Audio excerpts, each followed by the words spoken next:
my name is Marcus. I'm the compiler of a collection of therapy quotes entitled 1001 Windmills of the Mind, a collection of advanced self-help quotes taken from philosophical, the psychodynamic, or the psychoanalytic perspective, which long ago, as I understand, is referred to by some, or perhaps many, as philosophical medicine and narrative medicine.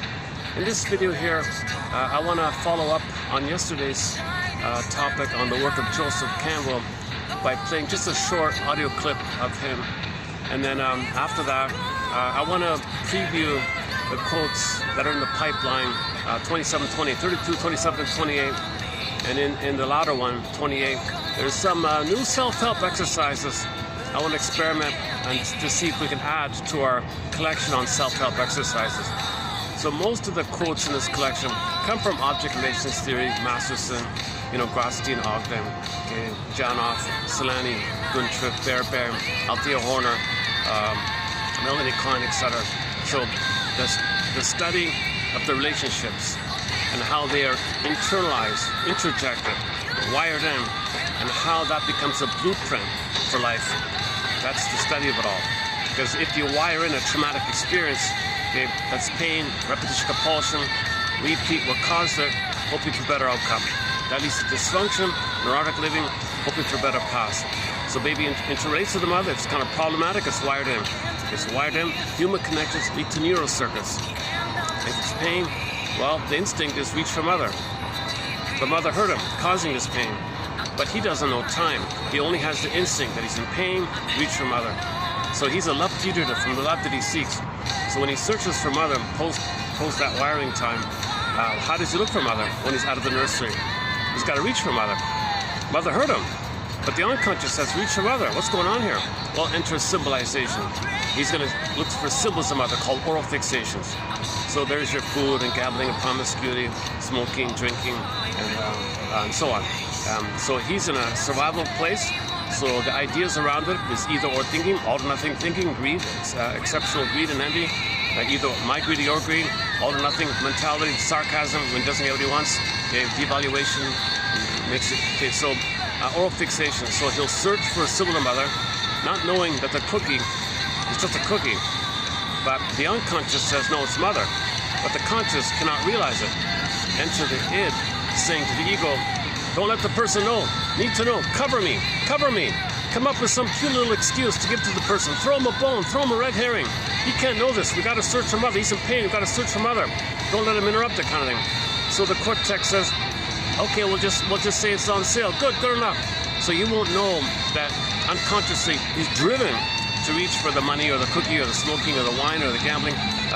The unconscious thinks it's mother, symbolic mother. The unconscious associates material and food and liquid as symbolic mother. It's got to search for mother. How are you going to search for mother? Well, only through associations, conscious or unconscious association. So consciously you might think, yeah, soothing, sweetness, comfort, soft, so you might think, okay, well, that's kind of like a maternal kind of thing, right? But usually it's unconscious. Okay, so this is the symbolic acting out, oral fixations. So all your greed and voracious, insatiable greed and gobbling, get it again, because it never works. No symbol of mother can actually be a mother in the past. And it's never going to work. You have 20 lifetimes eating cookies. It's never going to translate to you having been, having received mother's sweetness and soothing and comfort and holding and all that stuff. Hold on a second. Maybe I'll give the music a pass this time around. Okay, yeah, so, so the baby's in pain, he's a love fugitive, so he's going to reach for, he's going to repeat what happened. Originally, the prototype, the wiring, the imprint, the blueprint leads to blueprint, the imprint is he reached for mother, mother failed him. Ouch, wired in. Whoa, pain, repeat, reach for mother, but it was failed. So he's going to end up recreating, he's going to follow the wiring, so he's going to fail it again. He's not going to know this. He just recreates in the present a new edition, a new version, a reenactment, like a symbolic mirage recreation thing. That's why it's called acting out, like actors. Is it like a pretend thing or something? So this is all symbolic kind of stuff. But the unconscious doesn't know that. The unconscious is the mandate. We're in pain, get mother. We're in pain, get mother. But we don't know this. So that's why, once again, the cortex is pulled in to provide cover. Cover me! So we spend our lives looking for mother. It's called oral fixation, parietal trauma, whatever you want to call it, whatever jargon you want to call it. Oral fixation seems to be a generally agreed upon term. Weaning trauma can be there. So that's just due to attachment trauma, weaning trauma, strain trauma, ambient trauma, relational trauma, developmental trauma, which often fuses with any kind of shock kind of traumas. Prenatal trauma, birth trauma, or other perinatal traumas, and so on. So this is shock like that. So baby's in pain, doesn't know this. So the system says reach your mother. So that's why he's always got to fool himself. Okay, play the song "Lying to Myself" by the pop singer David Cassidy. I'm lying to myself. I'm lying to myself. So we got to lie to ourselves to maintain the hope that the cookie can be mother. But we lie to ourselves. No, it's on sale. What's the big deal? Everybody, I deserve a treat. So you lie to yourself. That's not the real reason you're reaching for the cookie. Are you physically hungry? Is it healthy? No, no, no. Okay. Your unconscious says, I don't care. It's unreasonable. But somehow, this is the closest association I think I can have to find mother for the person. It's sweet. It's supposed to be, so sugar is sweet. So mother should be. We associate mother with a kind of sweetness. The breast milk was kind of sweet, sweet a little bit like that. So maybe the unconscious thinks in those kind of terms. But I'm going to pull at the key point that there's two parts to this. Yes, materially, you get a concentrated sugar. For the cookie, for example, you get a concentrated sugar element. So for a moment, you fooled the mammalian part of the brain perceiving the person to say concentrated sugar, concentrated food. Whoa, lots of food means safety, serotonin. So there's a practical element for the moment. You trick your brain that you're saved by the surplus food, so you get serotonin from the moment of safety. That's just a small part of it. Almond Paul, in an excellent book called Narcissus in Wonderland, say what you're really doing is why we have this relentless hope, because what's really going on here is that you're going to trigger. You're going to use the cookie only as a triggering device, a way to trigger yourself. By the cookie is what they call an ersatz self-object, like an imaginary mother, basically. And this ersatz self-object is going to function as an ATM. You're using it as an ATM. So that means an addictive trigger mechanism. The cookie is to click in or to mechanize the ATM, the addictive trigger mechanism. And what that means is, as I understand it, you're going to trigger the time when you were in the blissful oneness of the mother. Because babies are in the blissful oneness, self-object written as one word. That's why they call it self-object, big self-object. So you want to trigger when you did have oneness with the self and the mother, self-object. The baby and the mother one, union mystica, participation mystique, Garden of Eden, Shambhala, Shangri-La, Nirvana, Paradise, Avalon. The bliss thing, the Garden of Eden stuff. So you want to trigger the good old days of when you had it. If you can trigger the time when you had that, if like when you're triggered, you feel the past. So if you feel the past, you get that blissful feeling, and the chemistry related to it is oxytocin and serotonin. Okay, and it's pretty powerful. So it's going to be above the stress you're feeling. Now you're addicted because the only way you think for the moment to feel better from the pain you're feeling from the trauma is to trigger the good old days, pathological nostalgia basically. Now the person's kind of dependent on it, so he's going to do it again because the chemistry of oxytocin and serotonin blip up over the pain you're feeling, but it goes down. Pain there, whoa, pain, dopamine, chase. Okay, so once again, with trauma, the set points in the brain of cortisol, adrenaline are too high. Okay, and because of that, you're in pain. The dopamine kicks in, kind of like Pandora's hope. The dopamine's there. Well, chase for mother. So dopamine is the exciting motivation to motivate you, to drive you. It's a future, the chemistry of future, the chemistry of more, molecular more, dopamine chase, future focus. So it motivates you to get the thing that you think can be mother. But all you're really doing, that's the mandate, but all you're really doing is triggering the time when you did have mother. That's the survival thing that we're doing. We're just making ourselves in a pathological good old days. Remind me of when I had mother. Remind me of when I was in the uterus. Enter the joke. We spend the first 9 months of life trying to get out of the womb, and the rest of our lives trying to get back in, kind of idea. So, so with the dopamine, you chase for the symbol. So dopamine for the chase, serotonin for the catch. But the catch is, you think you got the cookie. I got the cookie, good. So you clicked up the happy chemicals of the good old days of oxytocin, love, and serotonin, safety, peace, and pleasure. It's above. So you feel good for the moment. It goes down, pain is still there. Dopamine says, go, chase for the symbol, chase for the ersatz self-object, to engage in the ATM, addictive trigger mechanism, to trigger up the good old days of the blissful oneness, to blip up those fantasies, those memories, those fantasies, those experiences that you recall, that give you the chemistry of oxytocin, serotonin above the pain you're feeling. It goes down, Okay, oh, so now you're feeling the pain, don't want to be in pain, chase with the cookie, big, blip up the happy chemicals, it goes down, okay, dopamine says chase, so more. So we're always in manic mode, dopamania. That book called The Molecule of More, in some language it's called dopamania. Dopamania, it's always future. Okay? Now you never enjoy anything because if you get something, you only want to trigger the past. Remember that dopamine is the more, like future. If you get something, it's to trigger the past. You're chasing the future to trigger the past. You're never in the present. You're not in the present because of trauma. The present camp, the here and now, a pleasure of embodiment and feeling the spiritual body, like the heart chakra, like feeling love, and like all that. What that's supposed to be there. That's all traumatized. That's all frozen, suspended. Okay, Snow White's in a coma, Rapunzel's in a tower, Princess moves to the burden, flies away. Echo Solvik's flying in the corner. Echo turns to a statue. Miss Cora got pulled down. All these kind of symbols. And then you got the swoon image and the chasm and the numbing over it. So, in other words, the oxytocin, the live and love, the quote-unquote human side of being human, of ethics and morality and virtue and the pleasure and the embodiment, compassion and the heart chakra, and all that area, that's all kind of suspended or undeveloped or traumatized. It's there, it's just wounded or something. Okay, that, by the way, leads to neurosis, because you couldn't develop to that place. So the quote coming up today was, Mr. Jung said, neurosis because you couldn't develop in your normal kind of place. So you're neurotic because you're going to spend your life eating cookies, hoping it'll be one day, someday, one day, I'll get mother's love in the past via the hope that a cookie will be really mother's love in the past. And need to know. So we fool ourselves. Nothing wrong. So life is passing us by. Also known as provisional living the unlived life. When does life begin? What am I doing? I'm in a post-hypnotic trance, post-hypnotic, like kind of like when you're traumatized, you're in a state of hypnosis to repeat. And so the trauma puts you in a hypnotic state. So you're kind of like living life in a hypnotic mode or something. So that means that's why people say life's a dream or something, or those kind of things. I think. Hold on a second.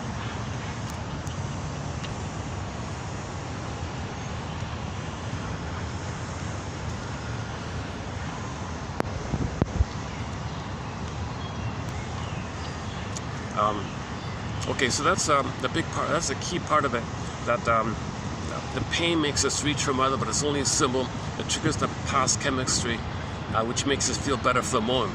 We don't want to feel pain. We want to feel better. So all we're doing is just feeling better. So we're destroying the planet to to feel better because it reminds us of when we were in the blissful oneness of the mother, and we're destroying the planet. Need to know. We don't want to know that. Don't tell me that. Blame the field. Blame now the newest trick. I noticed something here. The newest trick. Joseph Campbell did it. This I don't want to mention his name doing it, and I think I think even these guys, these friendly enough guys, Lipton and Behrman even, I think they're kind of doing it to tell the truth. Oh, just blame the field. If something's going on, the field wants it that way. That means people say, well, the field told me to do it.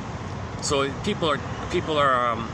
This is like a cloak to not face your ethics feelings. Well, the field made me do it, instead of saying something else made me do it, or the field made me do it. That's the latest version of it. So this is really wrong. Now Joseph Campbell flips a bit. I noticed him flipping back and forth. Sometimes he says it like that. Well, just nothing you can do about it. The field, that's what the field wants. The field wants natural ecologies. That's what's happening. And then he says, no, if you're in the heart chakra, you realize we're all one family, so you're going to do what needs to be done, because consciousness makes us live in our natural state of all being one family, one home, pale blue dot. Oh, pale blue dot, we should play that, yeah. Let's play that clip, the pale blue dot. I haven't played in a while. Just a part of it, at least. Because he was saying, Joseph Campbell was saying, we need like a new world myth. And somebody said, well, somebody said, start off with the pale blue dot. That could be like an opening universal symbol for all of us, the pale blue dot, and then the heart chakra one, the yin yang symbol one, and there's lotus birth would be, lotus birth, definitely lotus birth, heart chakra, pale blue dot, yin yang symbol, and we can build on it like them, put psychoanalysis, analytic perspective, and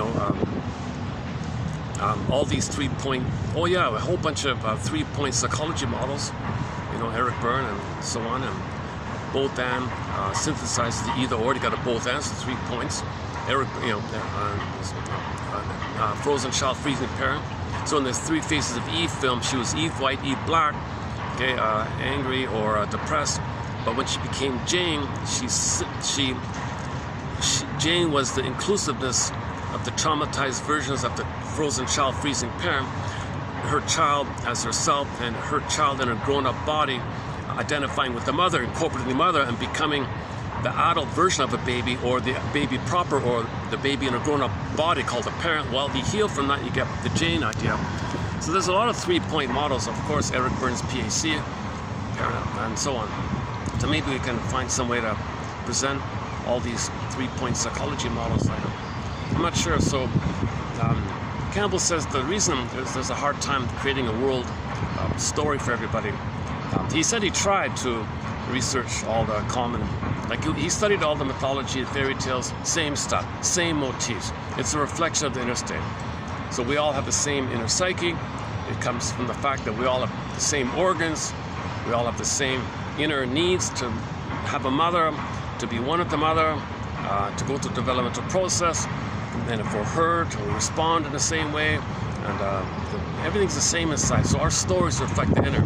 So the stories on the outside might have little flavorings based on the local variations, but underneath it's the same quote-unquote universal elementary idea, or the archetype. I don't like that phrase. He likes archetype.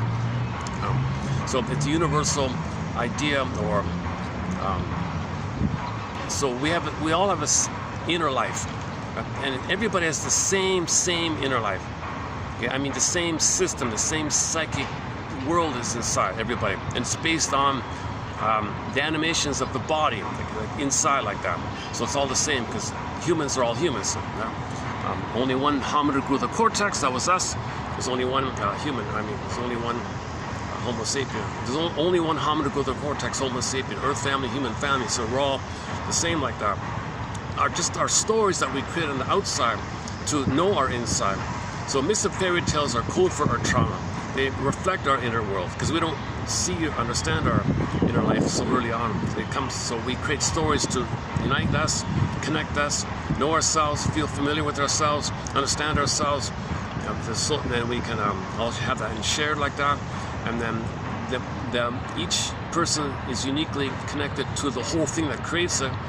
And then everyone, and that's the myth represents that, and everyone acts out a myth and a ritual, and we're all connected to the quote-unquote great spirit that causes everything. I don't want to use the word field anymore. And your unique psychology, and there's a commonality of the grand, all-in-common universal energy or whatever, and then each person has a psychology, and the myth allows everybody to have the bridging of the two. So that's why fairy tales and mythology, there's a general appeal, and if you study fairy tales and myth from all around the world, underneath it, it's the same patterns. So all these motifs, they have little variations on the surface. He calls it like the mask or something, but underneath it's the same. So he quoted some guy named Bastian about that. Joseph Campbell said that kind of started him on this whole thing. Some guy named Bastian spent his life studying fairy tales and myths, and he kind of picked up the baton from Mr. Bastian, I think. So we check out the past few videos on the work of Joseph Campbell. I found it refreshing, and that's an excellent interview. The Bill Moyers 6-hour, that's a must-watch. I think it's a great watch. He did those 6 hours just before he keeled over, just before he passed away.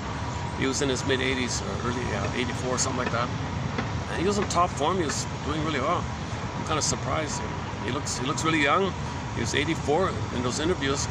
He looks like he was maybe in his 60s or something. He looked really good. So he was in top form. That was excellent interviews. You'll get in a way, those interviews. That interview he did, kind of like the guy who interviewed him. He's a pretty, representative of the average kind of person who's unaware, I guess.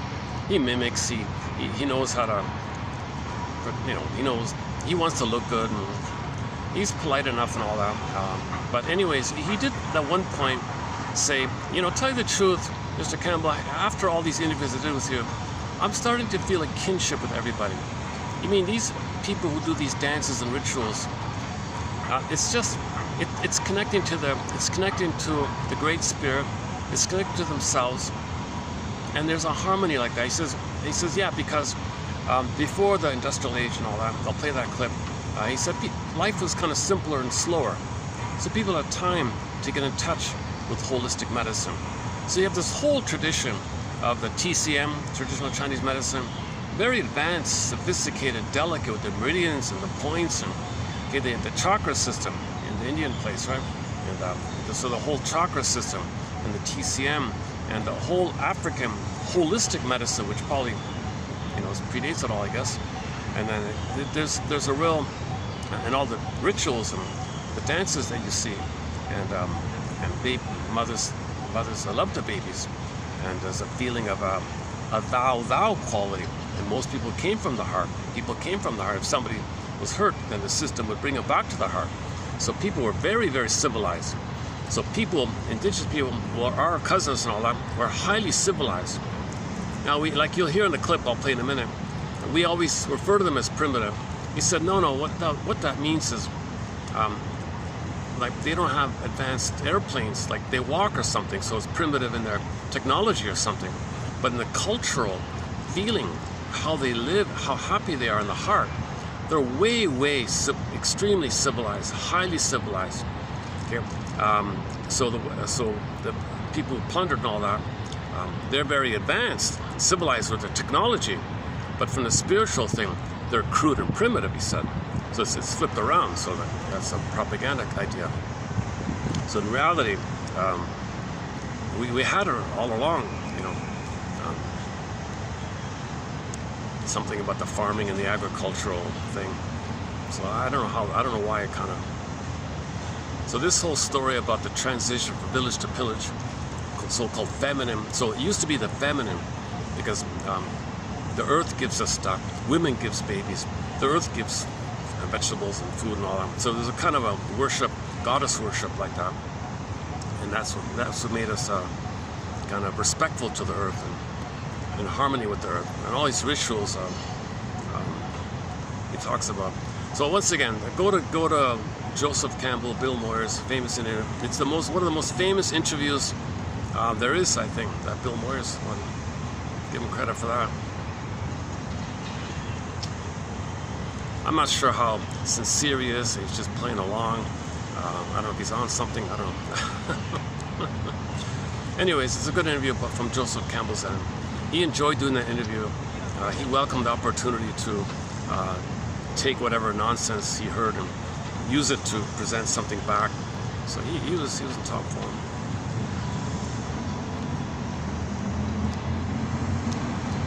Since I mentioned it, why don't I just play that clip quickly? Hold a sec. Should be still queued up here. I'm just going to play a few minutes, maybe 5 minutes or something. It's an audio only. This is another interview from another guy. So this is not. This is only audio. This is not Bill Moyers. This is another guy, some other guy, interviewing him. Just also in his when he was in his 80s. So let's just play a few minutes of this. In the first place, until the 19th century and the rapid progress of the industrial transformation of the world, the conditions of life lasted a little while. You know, for generations they were essentially the same. So that the manner of dealing with them and getting the spiritual sense of one's relationship to these activities could be developed and richly experienced. However, even in my lifetime, the conditions of life have changed so rapidly that just by the time you get yourself related to one set, another comes along. And I think part of the anxiety of our time is just the result of the rapidity with which change has taken place, and one cannot get a spiritual relationship to this rapidly changing practical problem. That's the how about it of this thing. Now, another important point that the Oriental traditions bring to us is you don't separate your practical life and your religious exercises. Religion isn't for Sunday or for Friday night. You see what I mean? It is for all the life of the whole day. For instance, we're in a religious exercise right now, you and I, Michael. Do you see what I mean? In our relationship. What is it that's playing in? It's through the life that one is to experience the Spirit and communicate the Spirit and live in it. That's beautiful. And the whole thing of Zen Buddhism, you know, when someone says to the master, what is the Buddha? And he says, have you had your breakfast? Yes. Did you wash the dishes? Yes. All right. Another thing they say is, if you see the Buddha coming down the road, run away. Because if you concretize the divine in any fixed image and say, there it is, you're off. We're really talking about the great mystery, the ineffable. That's what we're talking about. Yeah. It's exciting to talk about it. Yeah. It just occurs to me that so often we relate to these other cultures as, quote, primitive. We have this word, primitive. And we see ourselves as civilized and advanced civilization. And yet we've lost so much of what was present in some of those primitive cultures. Namely that ritual that existed through life that put people in touch with the ultimate. Well, the word primitive properly just refers to the complexity of the mechanics by which people live. And they are primitive in that sense. I mean, just compare the way I got here by airplane with the way I would have had to get here in a really primitive time. I'd have had to walk from New York before even the horse was mastered. And that's a condition of very, very primitive people. But when you think of their spiritual life, just read any of the American Indian materials. These people lived in a divinely alive world. The man with the calumet about to smoke would point the stem first to the sun so that the sun could smoke. Then he addresses it to the four directions. And in praise of the divinity that's there, he participates in it himself. The whole life is utterly religious. Crude, as it may be, in contrast to ours in terms of the mechanics of life. But ours, I would say, in terms of the spirituality of life, is the crude, primitive one, because we've lost the way to link it. And yet, it hasn't been lost. We don't listen to the people that are telling us how. As we look to the future, and we see ourselves at the end of a trend. Goes up. So he gives you an appreciation and a recognition that they were alive in the body, like they feel real and alive in the body. They were in body, they were in soul, and you being in body connects with the grand energies like that. So there's a link like that. So you feel calm, you feel good. It'd be great to be so civilized, emotionally speaking. I'd make that trade up any day to feel happy and alive. And with no cars, sure, I'll give it. Or you have all machines and you're feeling flat inside. So this is kind of the challenge. So back to Heraclides, he said we're all born as one family, and the reality is there's a beautiful earth there. So now that's a common thing, it's a shared thing. One family, one beautiful earth. Play Louis Armstrong. I see trees of green, red roses too. The woodpecker. The woodpecker, the world of the birds. I wonder about the world of the birds. And then, okay, so the reality is there's a shared earth. Okay, play Catch It Epstein's song, Diese Welt. A great little song of hers from, we play her sometimes. It's copyright, I can't play it, it's always copyrighted. Anyways, now that's a reality. That there's a physical outer reality. It's kind of simple. Beautiful planet, one family. Oh my God. How about on Earth if we can function in that manner? Okay, now notice when each person goes to sleep at night, they enter into the twilight zone, open the door, dream world. Okay, they go in their own unique unconscious world. So everybody has their own special, unique memories of what happened to them uniquely with their family and their environment growing up and how they cope with the trauma. So everyone enters into their own unconscious world. If that's different for everybody, That's what we all have in common, a unique private world like that. Okay, now when you wake up, oh, you're back to reality. The problem is if there's too much trauma in that world, okay, we don't want to feel, we can't feel all that pain if there's trauma. So the way to not feel it is to project. Projection. We'll talk about projection today as well. So you project on the outer world. You see outs. Oh, a second. Let me make a switch here. Hold on a second. As usual, being in the public park, there's always a few kind of distractions here. Hang on a second. Hang on a second. It's baking out here. It's 35 with the heat index. It's close to 40, I think. Let's play a song. Let me change my chair. Luckily, there's some shade here. Okay, give me a minute here. Hang on a sec. Hang in there. What happened till we played in a while? Let's try something new we haven't played in a while.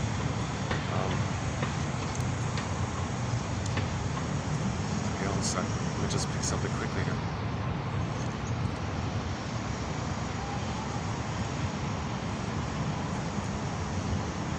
Fanny, okay, the rock band Fanny. Okay, here's a short song of theirs called All Mine.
Okay, let's try this.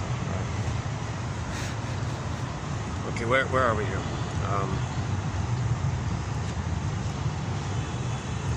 Oh yeah, so each person enters into their own twilight zone, unconscious world. That's unique for everybody. Now, once again, if there's too much trauma, we can't know really the emotions in there, and we have these images around these emotional experiences. To represent the events and us and what happened, and images. So there's a lot of scary images like that called unconscious fantasies. So we project these unconscious fantasies outwardly okay, to make you think that the emotion is out. No, sorry. Projection is the means, as a defense mechanism to repress the emotions. So you project the fantasy, repress the emotion, something like that. So you project so you don't have to face something true about you. So we'll post some quotes on.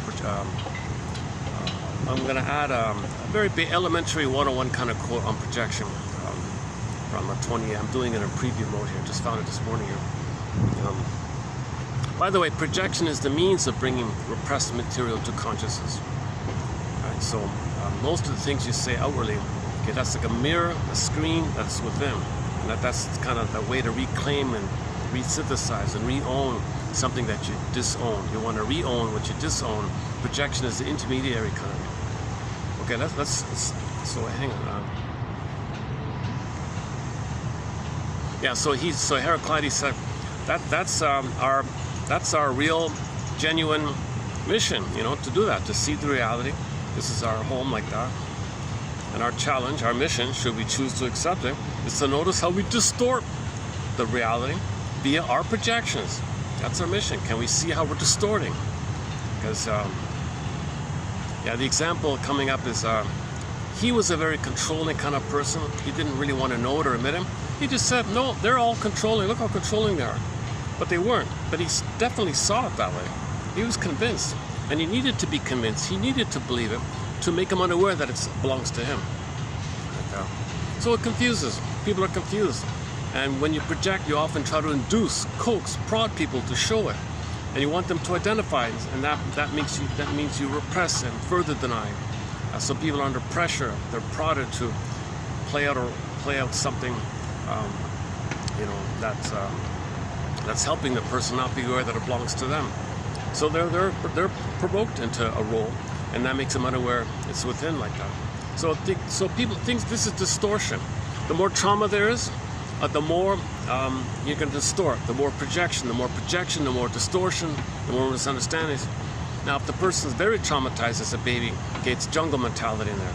Okay, a lot of inner conflict. His rage was a monster with them. Another quote coming up is she said somebody had a dream about wrestling with a demon. Well, that's with yourself, like that. So dreams about wrestling or fighting with some little demon or something. I can't imagine somebody really having that dream. I wasn't sure if that actually was it, or if she's just saying it could be like that. And that's what I meant. Or if in a fairy tale there's something like that. You know, it's funny because we recently discussed a fairy tale where the old man went to the top of the mountain, had to stay overnight, hid in a tree, and like early in the morning, these demons came out, and they didn't know how to dance. And when the head demon shouted out, is there anybody out there who can teach us how to dance? The old man said, oh, I know how to dance. He came out and danced with the demon. Okay, so that means the person can get along and accept accept his old fear, that it's about him. So the image means you're accepting something about yourself. So the imagery was the guy was dancing with the demon. That means the person is accepting something that they denied about their old fear, an old defense mechanism, and now they know it. So that's kind of like a shadow dancing, I guess. You're accepting yourself.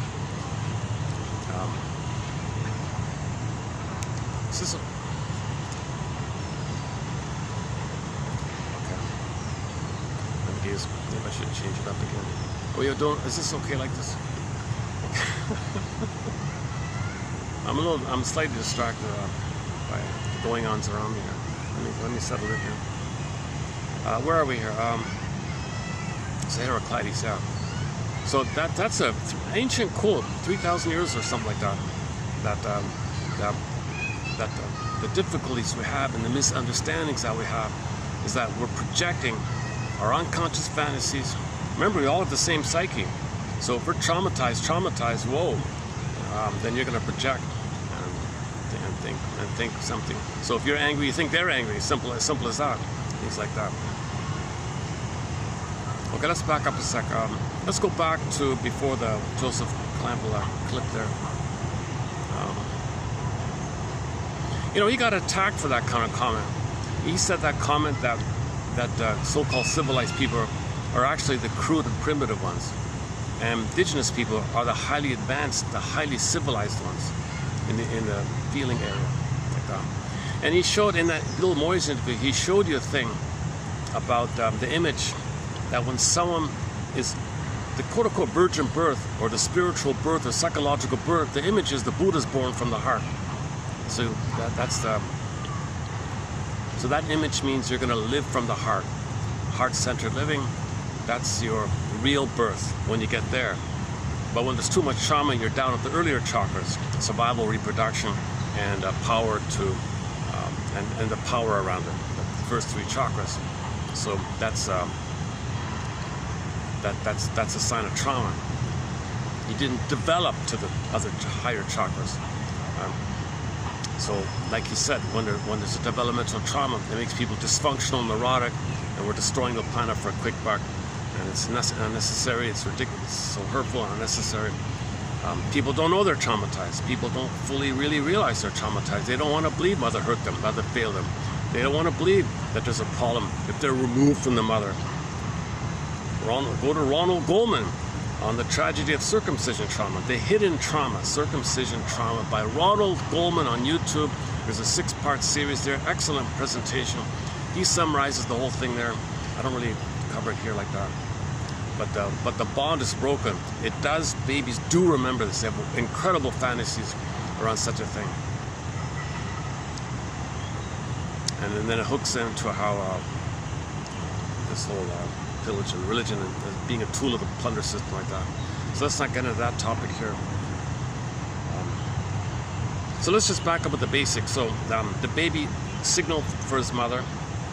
She was impaired because the mother's doing the same thing. Her present is still her past. She's chasing future in a future-minded mode, hoping for a better past. The mother wants a better past. The mother wants her mother's love in the past. So she might symbolize the mother onto the child and expect the child to mother her. Mother says, I made you define me. Cortex, give me excuse. Give me some excuse. The cortex is going, oh, piece of cake. Society bombards the world with ready, handy-made slogans. Like what? Well, mother knows best. Oh, good, take it. So mother said, mother knows best. So mother hurts the baby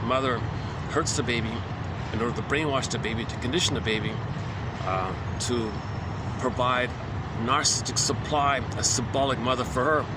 So I made you define me, mother that love me. You take care of me, see me. I don't feel alone. You respond to me, make me center stage. You make me important, and I don't support your development. I want you dependent on me. I want you to turn to me and come to me. Don't feel alone. I can't handle separation. I need the oneness. So I'm turning to you. I made you define me. And the slogan is mother knows best. Wow, amazing. So mothers don't know they're doing this because they have a handy slogan. That slogan pushes the pain of the truth. It's unreasonable to do this. It's unreasonable to this. So the cortex gives you something that sounds superficially reasonable to yourself and others to cloak, camouflage, hide the real agenda, which is unreasonable. It's unreasonable for a grown mother to expect the baby to mother her, nurse her, comfort her. So this is the mother turning to the mother projecting her need for a mother onto the baby and expects the mother to soothe her. She has all the power. She can easily brainwash the baby to play that role. If the baby doesn't play that role, she threatens to abandon. She withdraws. She punishes. The baby complies, plays that role. Well, if the baby's going to play the role, he's got to sacrifice himself. Oh, you sacrifice yourself? You're not going to be autonomous? You're not going to leave me? Good, I reward you. Or you show initiative, I punish you. Very simple, very easy. Mother has all the power. She has all the power to do this. It's very easy for a mother to brainwash the kid.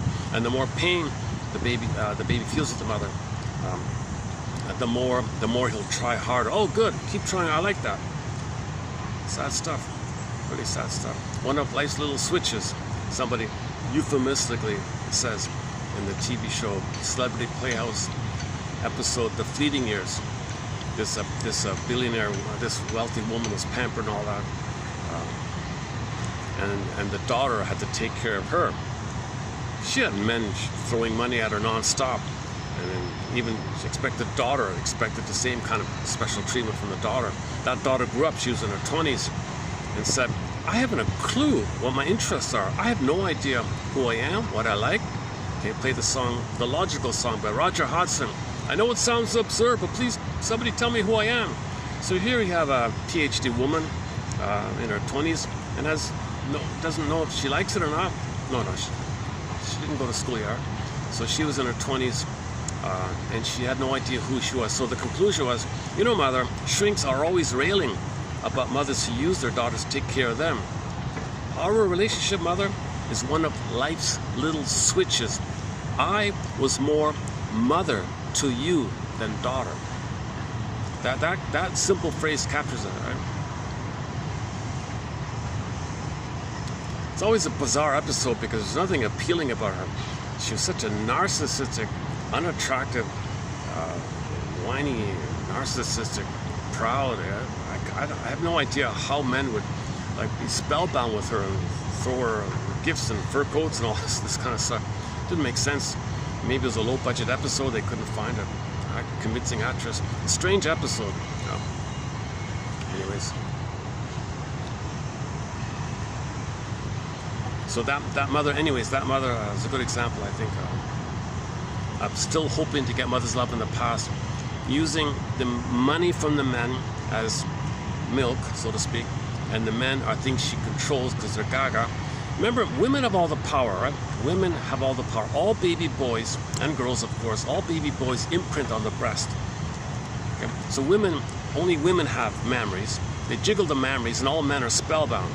So women use seduction as power. A little suggestive measure, a little low-cut skirt or whatever, and men are gaga. Seduction as power. Because men imprint on the breast and they didn't get it. And there's a hope and an allure and a promise called seduction as power. So women use that to milk the guys. Give me your money. And they're all stunned. And give me your money, give me your money. They're stunned like that. So on the woman's end, she's gonna project her need for mother onto the men. Control the men using seduction, control the men, and then that's controlling the breast. She failed with the mother. Transfers the mother onto the men to control the men. So she wants to control the men. So there's the breast. And then at that stage, hand over your money, that's the milk. Symbolic like that. So the man is the breast and the money is the milk, the energy of the money, maternal. It doesn't work. She can have 20 lifetimes being a gold digger or whatever. It's not going to work. The men have the delusion that the mammaries, it's called part object relating, they're stunned. Oh, maybe mother will love me in the past. The men want their mother's love in the past. Oh, you think that, you foolish guy? Fine, I'll use that. I'll throw you a wink once in a while and give me all your money. So she's hoping to get that. And for the daughter, yeah, attend to me, respond to me. All right, man, give me your money. All right, daughter, take care of me. She's doing this kind of thing. Can you believe it? So women are traumatized too. See, women doing this because they're traumatized. The daughter's traumatized with the mother. So they identify with the aggressor, become the mother, and do to men what the mother did to her, kind of thing. By the way, Lucy Holmes, I know I'm saying it kind of crudely here. Lucy Holmes has the point that if a daughter is ensnared like this, she never had the power to separate from the mother. She never had any force to say, mother, stop this. She had no power. So if that daughter grows up, that daughter who experienced that from her mother, and if that daughter grows up and has a boy, for example,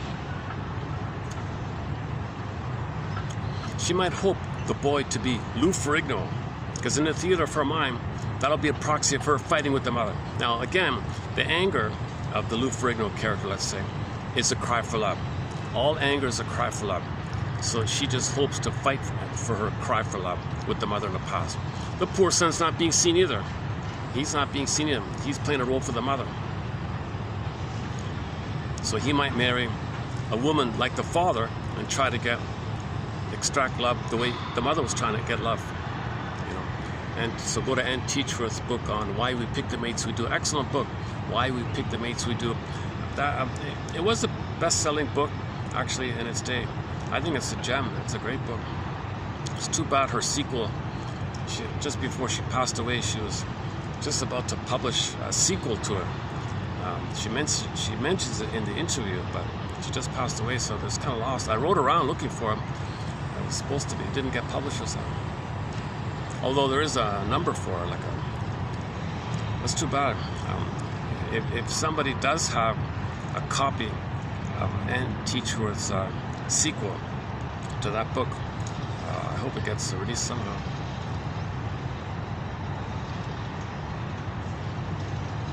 Hold a sec.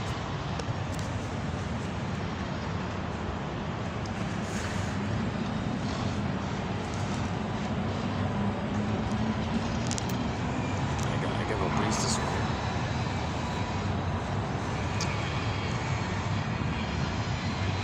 Is that gonna be okay? I do like this. Okay, one more. Hold on. So one more adjustment here. The floor is not too level here. That's right. Hold on a second. Give me another minute here. Let's pick another song here. Sorry about that delay. Pharaon. I haven't played Pharaon in a while. What's this one again?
Spread your wings.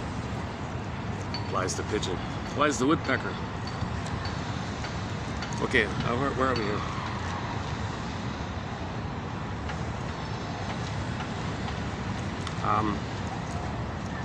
Let's back up then. Okay, so the baby reached up.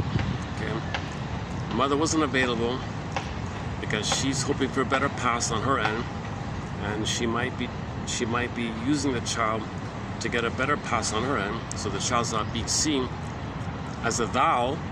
The child is being idified, like turned into a thing, symbolic breast, a thing. The mother's meant to see the baby as a human being with rights, human rights. A thou, that's the problem. We're supposed to, the natural thing is thou, the thou. Anytime there's an id involved, there's problems. It's the heart chakra leads to thou to thou. The bottom chakra is based on too much trauma. It's just survival mentality. So the first three chakras just was survival, and the heart chakra above at the living and the loving area. And we're meant to have all chakras kind of awake, kind of thing. And the main one, and we come from the heart one. And the other three above and below kind of are in the background, but they support the heart. It's really a heart-centered thing. It's funny. Yeah, I just hang on a second. Let me take that up here. I was curious about that heart chakra. I think so. Just quickly here, heart chakra.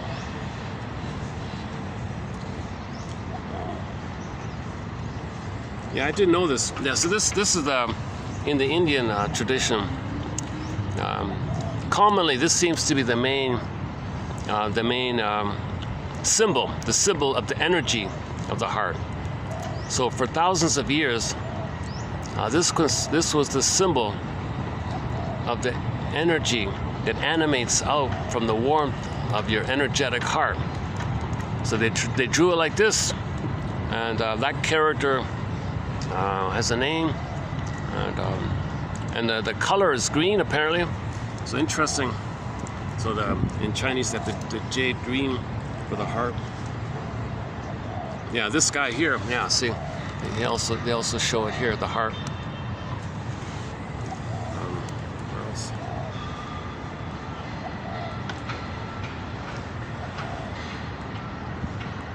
Hang on a second. Yeah, here's another one, yeah.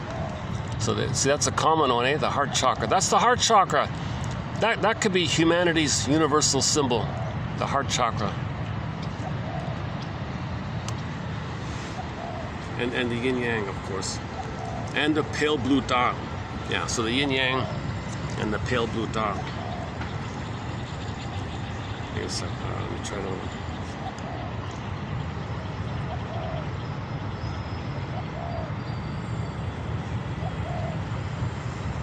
It's also known as the fourth chakra, huh?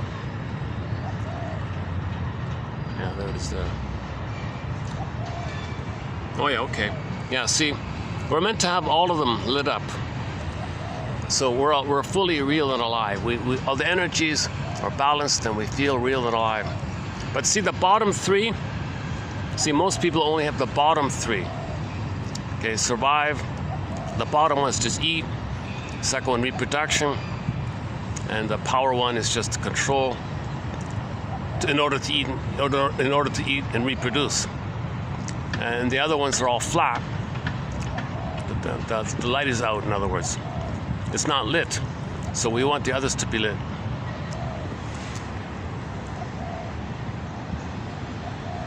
Oh, here's another version of it.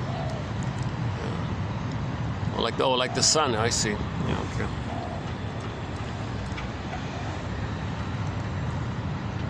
The heart chakra. Now here's an interesting yoga pose that whereby you communicate to yourself that you accept and welcome the heart chakra. And Campbell says that when you meditate on a symbol, you're kind of like saying to yourself, I welcome it, I see it, it's there, and I want it, and I welcome it, and I allow it for myself, I want it for myself, kind of like a prayer kind of thing. So yeah, here's the yoga pose, according to this one here. So if you do this pose, you're saying, I want the energies to flow like that. Okay, there's a whole bunch of them. There's even a gesture here, hand gesture. Affirmations related to it. Oh, it's called Anahata. Oh, okay. Oh, there's the name of that symbol, Anahata. Anahata. If you look up the jade princess, I think it's the same thing. Yeah, different bird. Oh, or just simply the heart, or just simply the heart. Oh, there it is. Anahata. Okay, the rest are all kind of similar.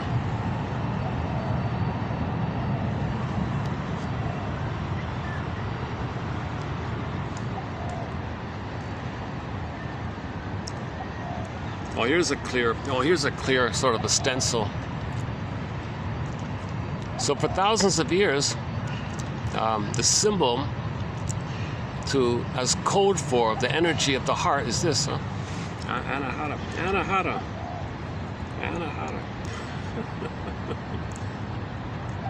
Oh, what's it? A card. The answer that you seek is in your heart right now. Be open to giving and receiving love. So somebody put out some cards. Very popular, these cards, eh? Something very simple.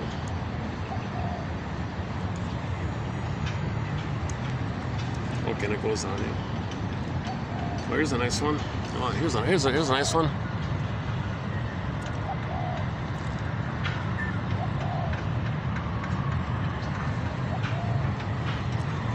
Let's see. Does it expand? Yes, sir.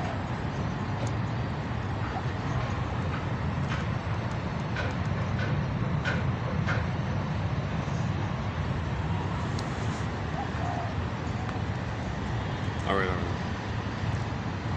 Oh, sometimes they're mandala. The mandala is the symbol of the self, the energy of the self, the mandala. Okay.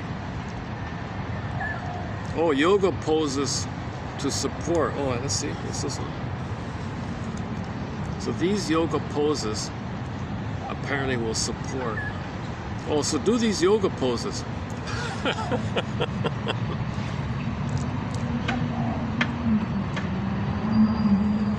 let's see, the dancer one, the wheel, the cobra, the bridge, the fish, the camel, low lunge. Yeah, I see. Yeah, okay. Oh, the fish one's interesting. Yeah. Oh, the dance. That's a famous one, right? The dancer one. Yeah.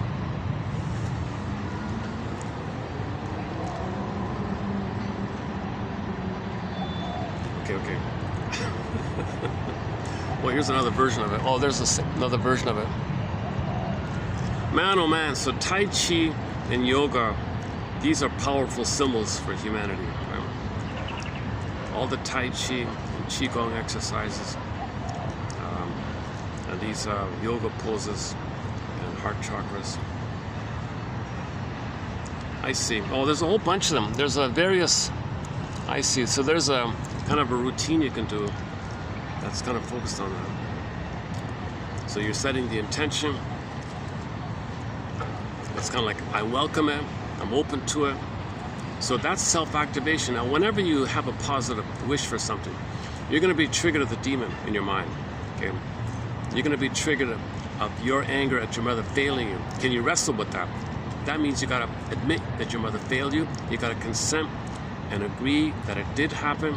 You got to face the greatest hurt of all, mother failed me. Okay, so that's something that's missing with these new age things. You gotta admit that mother was impaired. She had emotional dyslexia, emotional warp. You gotta understand her situation. Okay, if you understand her situation, that she was impaired, she was a wounded woman. Hopes and dreams didn't pan out. Bruce Springsteen, Independence Day, Toronto intro.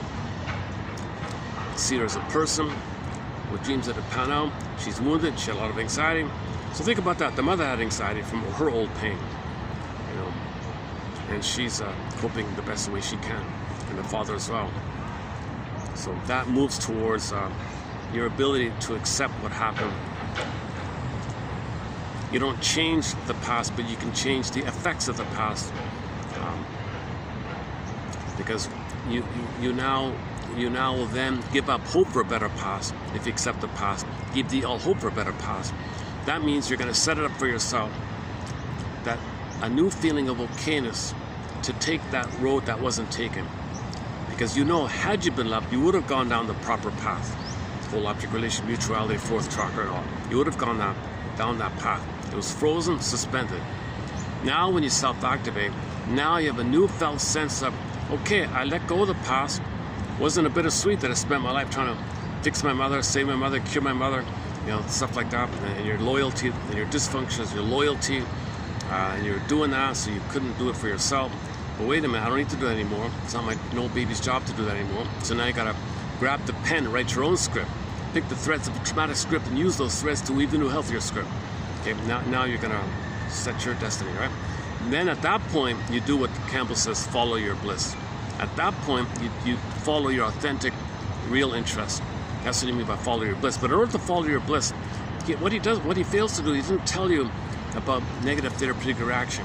I wish he would include Masterson's axiom. Self-activation, i.e. follow your bliss, okay, is going to trigger the old fears.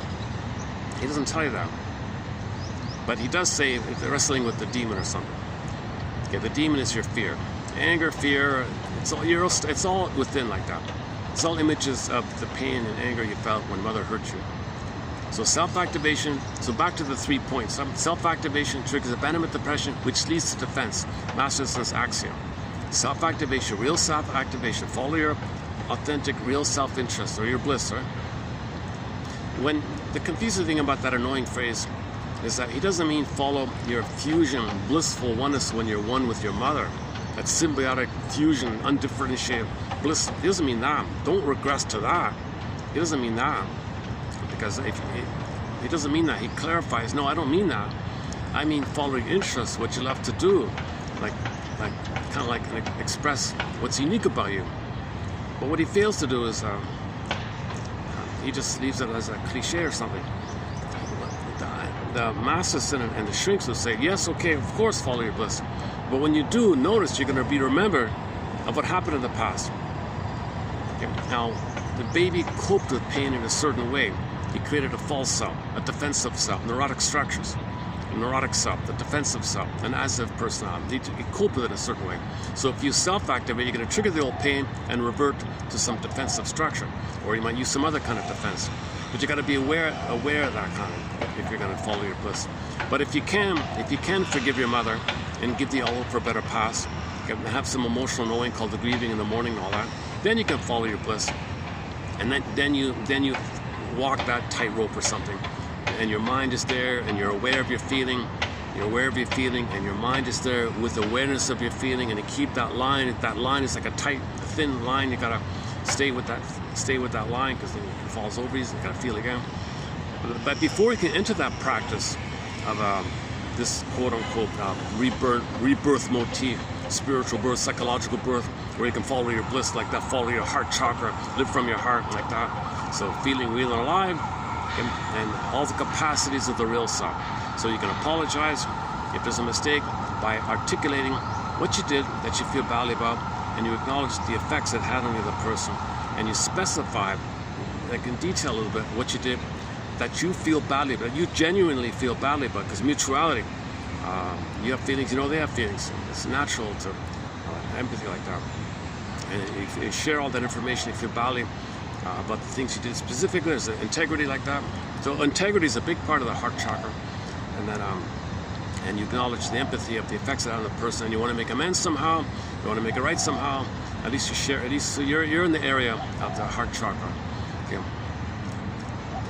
So you can make I statements with communication. When that happened, I felt an old fear. And you share something that was real about you from your past, called making an I statement. Something in the present remind you of the past. You share the information. That old need wasn't unmet. So you want a connection, development, safety, trust, broken, felt angry, scared, and that came up. You share that information, check in with them. How are you with my sharing? There's a little intimacy like that, and you can do this back and forth with the I statements. So that's one capacity of the real self, to share what's alive in you and what's going on with you, and something triggered. So that's how to make an I statement. A very important thing here in our self-help section, how to make an I statement. Talked a lot about that. Okay, now of course, if you're embodied, that means you know what your interests are. When you express your interests or follow your bliss, the image is the blue jay. The blue jay is flying. The bluebird of happiness is within, she said, Shirley Temple. Right? The bluebird of happiness, the blue jay of happiness is within. That's the symbolize of the pleasant feeling that you're expressing, what's unique about you. The Great Spirit made everyone unique. With humans, we're conscious of it, and through our consciousness of our uniqueness, we express it consciously. We're like a flower, a famous flower idea. So we're shining our lights, a flower. Everyone's better off like that. The power stop. No, you're in the past with your mother. The first three chakras. No, I got a bottle with my mother. See it onto the world. And you overlay your stencil. You see the present through the overlay of your psychic inner. Overlay onto the planet. And you think it's a battle because you're in battle with your mother, but you're not fighting with your mother really. You're fighting with your anger at what your mother did to you, and that anger is blocking you from trusting anymore. Basic trust is broken. You're angry, so you project that out like that. So you're in the first three chakras like that. So we got to get, to the Anahata. Anahata's the answer. Huh? Anahata, that's what it's called.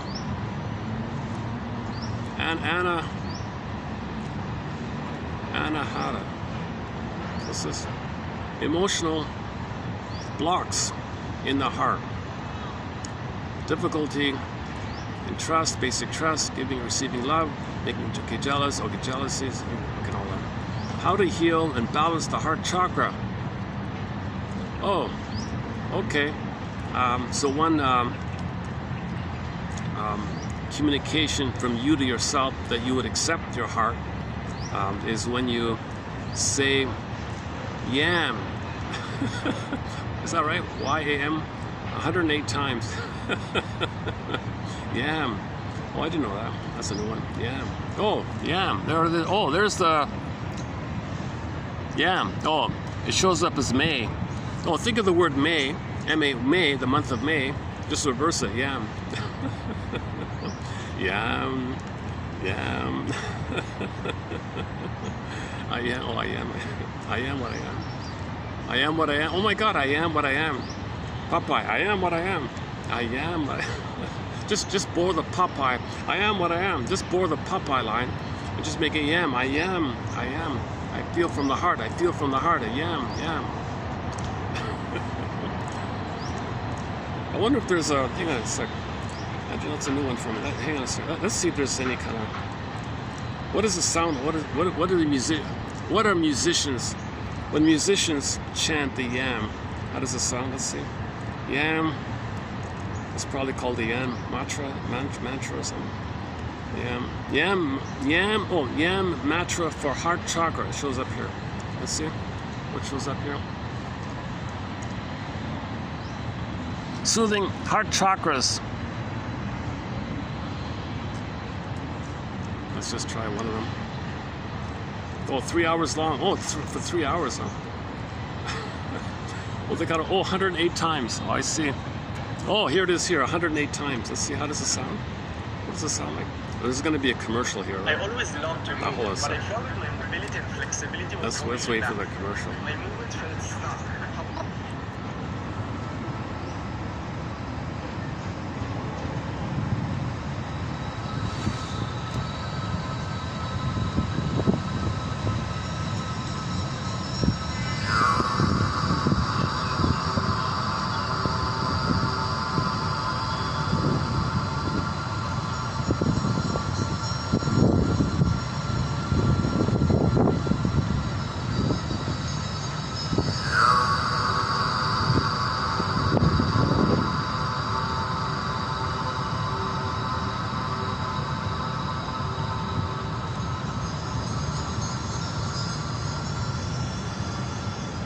Okay, so when people were attuned with themselves in ancient times, they had a lot of time on their hands.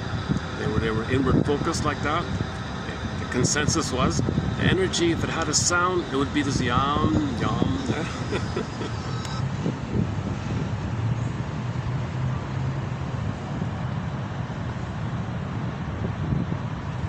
Oh, what happened here? Oh, I accidentally turn off the thing here.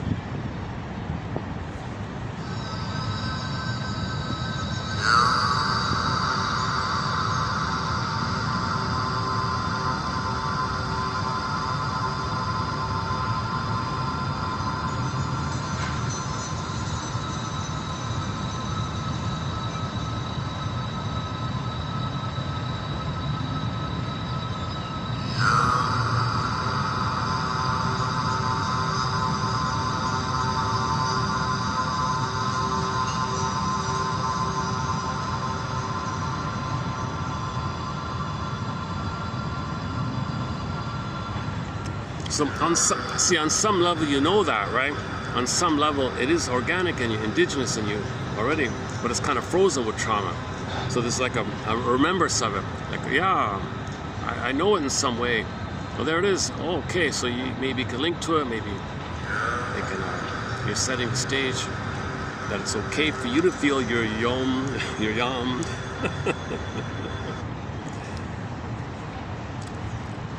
Okay, let's finish up the opening premise here. So the baby reached up for love, mother was unavailable, the baby became angry, blocked, rebounded in, monster demon of the head, attacking himself. Him attacking himself or hating himself, okay, symbolized by the demon character, whatever, monster, demon, whatever, guy with the horns, take your pick, any kind of scary entity. Okay, that's your cry for mother's love.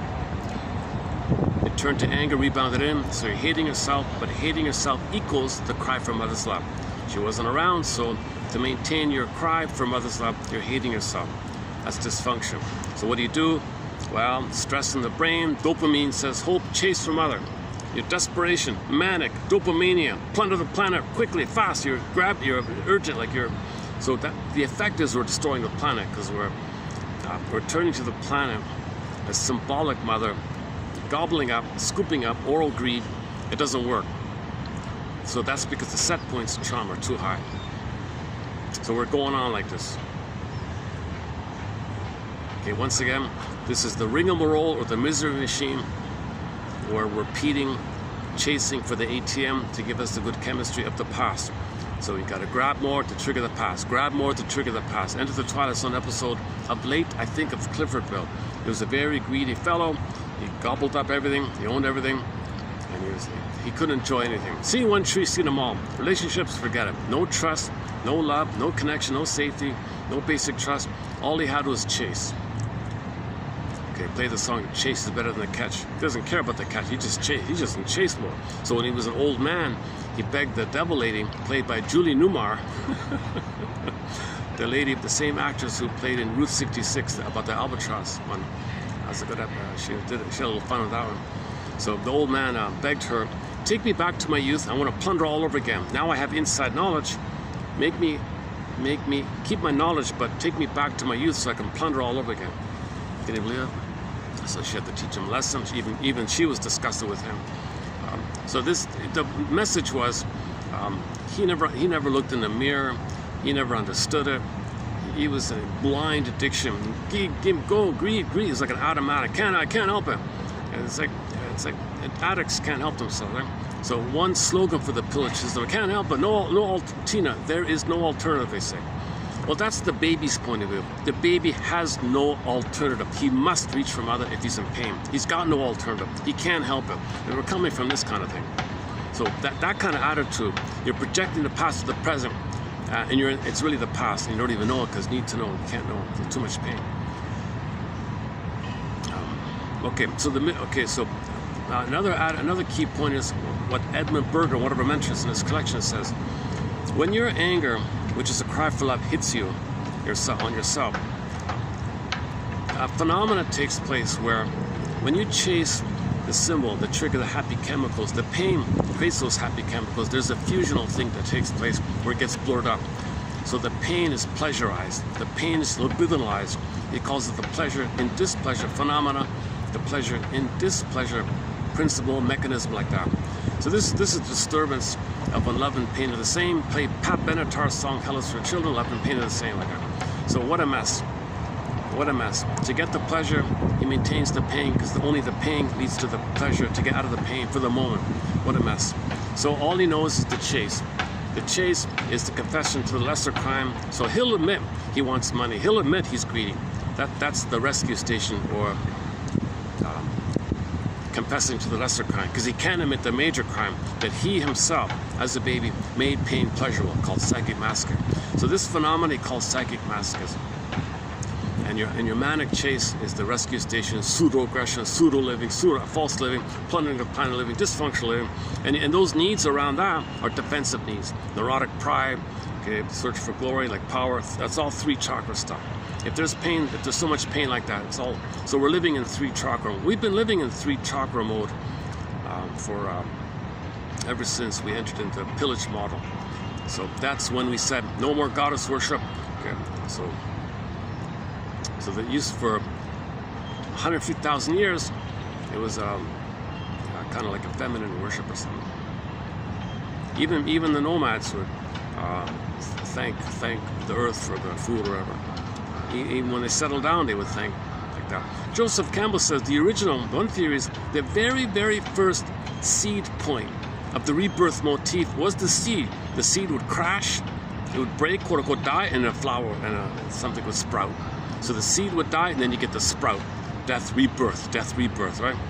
And then we would use that in reference to ourselves, because our emotional self not died, but we're living a false self. When the false self dies and we get the heart chakra back, we're reborn. So just as when the seed blossoms, when we open from the heart chakra, we can blossom. So now the idea of the virgin birth and the rebirth, the resurrection or ascension, all these things means you give up hope for a better childhood past. You give up your nonsensical greed and addiction, and then there's the birth of the new life. The death of the old false, the death of narcissism is the birth of your spiritual life or your real life. And it's the same with the heart chakra. Then the Buddha's born from the heart, okay? Or any kind of character in any story where somebody comes out from the energetic heart-like idea like that. So Yam is just telling us this. This Yam mantra is just telling us it exists. There is a heart chakra. We're meant to come from there. Say it, everybody. Say it 100 times. Yam, yam, yum, It's not bad, right? Actually, it was okay, right? Yum.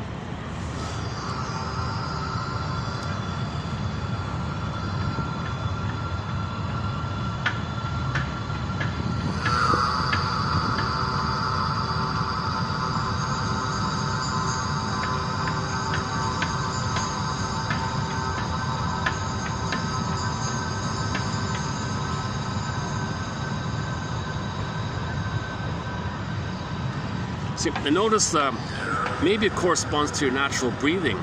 Like we're meant to breathe longer, like slower inhales, longer exhales, and not this short, rapid breathing. So when you're healthy, the breathing is a little deeper. Like so, I notice the timing factor here as well. Yeah.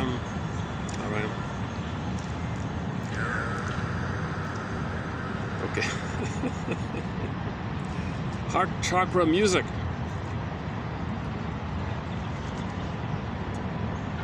So that's what Campbell said. When you have if you're drawn to any kind of symbol, you're in a little dialogue with it where you validate it for yourself. It's called the gold projection. So you're meditating on a Buddha symbol, let's say, that you projected something you don't know about you. We project our good stuff as well, to know that it's within.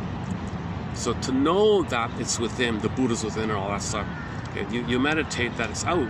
That's a symbol to help you know it's within. It's all psychic.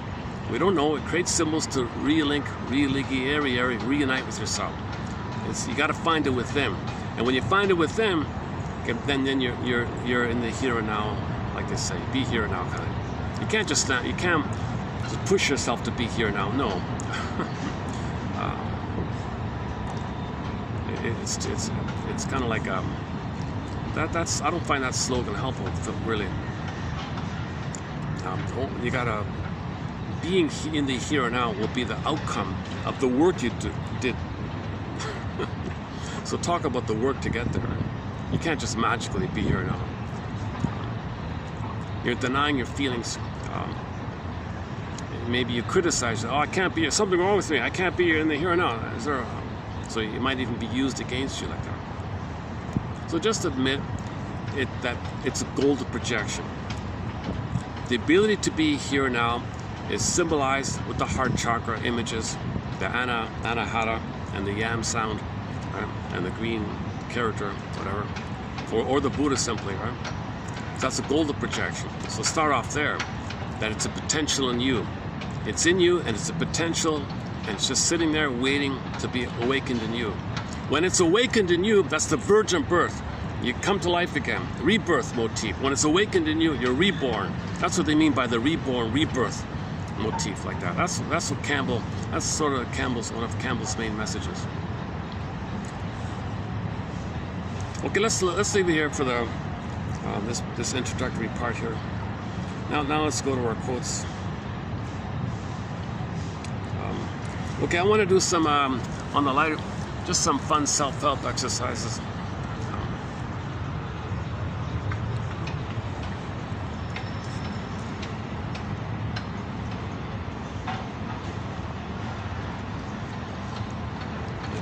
Go back to my old spot. Hold on a second.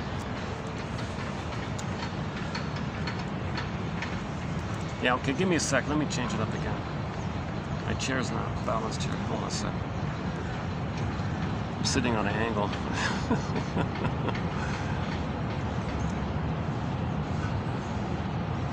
Oh, let's play our heart chakra. Hold on a sec. Where's that heart chakra? Where'd that go?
Okay, four little self-help questions from an introductory counseling book. So I just came across some lady's counseling book for students at college who want to become counselors. She's got sort of like a basic 101 kind of thing, and she has on the side, you know, little reflections kind of quotes. So some of them are not bad. So here's 4 of them. Okay, so she mentions free association, like what that is. Free association is the fundamental rule, the basic rule, the cardinal technique of psychoanalysis that allows clients to say anything and everything that comes to mind, regardless of how silly, painful, or meaningless it seems. It is founded on the belief that one association leads to another that is deeper in the unconscious. That's the way to make the unconscious conscious. Just freely say what comes to mind, what spontaneously comes up, that was from a deeper source. And you're conscious of what you hear like that. That's the key thing. You're conscious of the ego and the id, right? You're the ego and the id, okay, conscious. Free association permits clients to abandon their usual ways of censoring or editing thoughts. Slips of tongue are analyzed for what they reveal about the client's feelings. So, try this out. Take some little bits of paper. On one bit of paper, write the word mother. Turn it over. Take another little bit of paper, write the word father. Okay, again, another one for brother, another one for sister, boyfriend or girlfriend. Another one just says friends, another one relationships. Another one just say me. Another one that says myself. Mix it up, shake it up. Shake, shake, shake. Okay, pick one. And when you read it, freely say what comes up. Just starts blabbing, just starts freely saying it. With each of them, and do it with each of them. And then, ask yourself,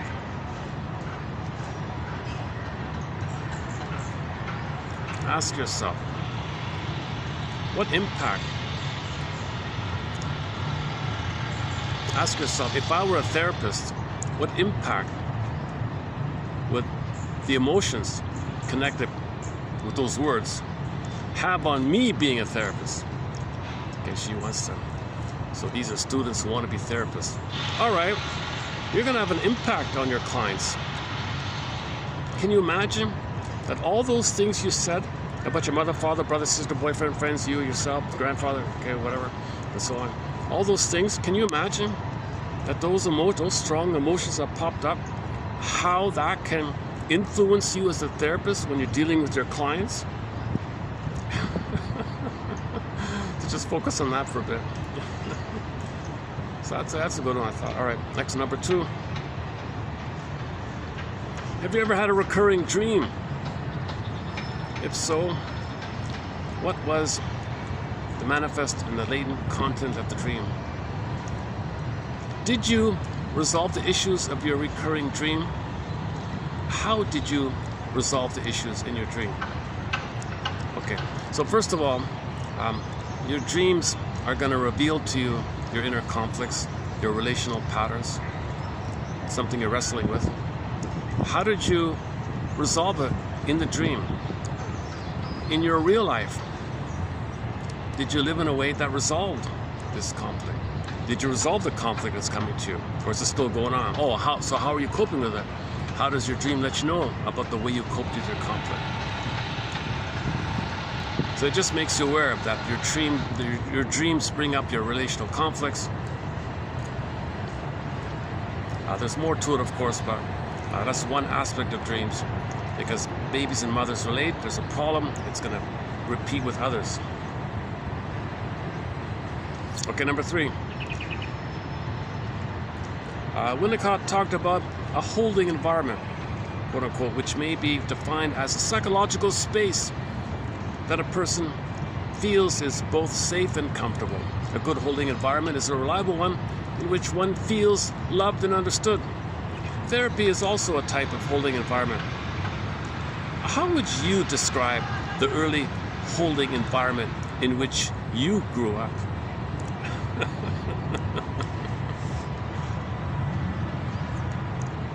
So you felt loved and understood.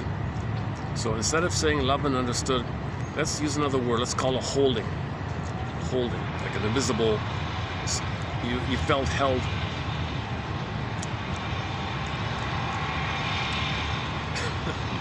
You felt safe, loved and understood, so you were held, emotionally speaking.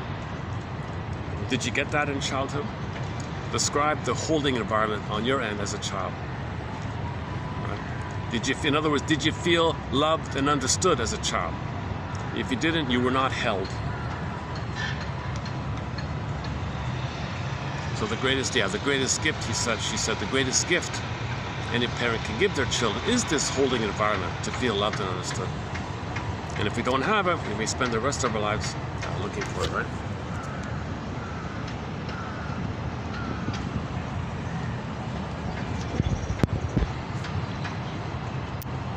Maybe I should just play that yam sound, sound throughout the whole. Should I try that? Is it copyrighted? Would it? If I take a, should I play the yam? No, people fall asleep. Okay, number 4. Suppose that you, remember she's trying to teach her students to be counselors, right? Suppose that you became a famous psychotherapy theorist. Whoa.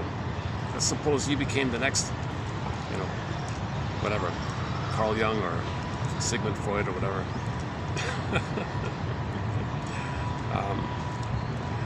What factors in your childhood background and life experiences might contribute to your theory?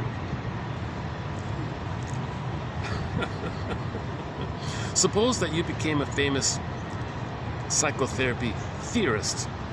So you invented object relations theory. Like Masterson developed something called developmental object relations theory, the Masterson approach, right?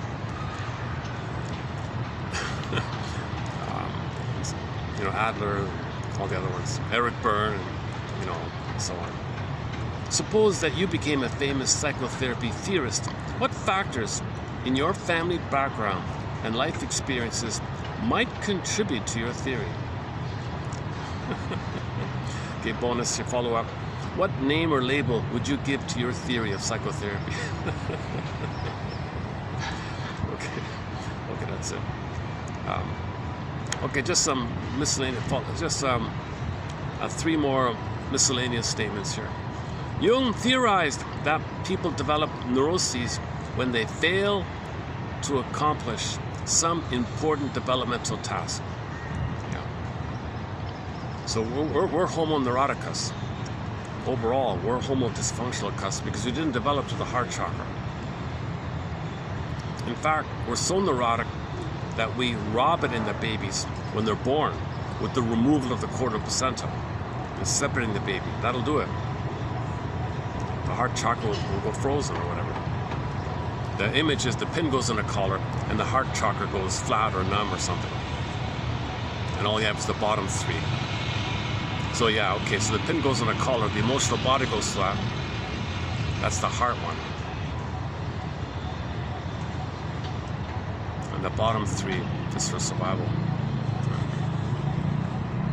So the bottom 3 are for survival, the 4th and above, and the rest are for living and loving. And because we don't get that developmental, natural benefit of having received a holding environment, we become neurotic. Plundering the planet for a quick buck is neurotic.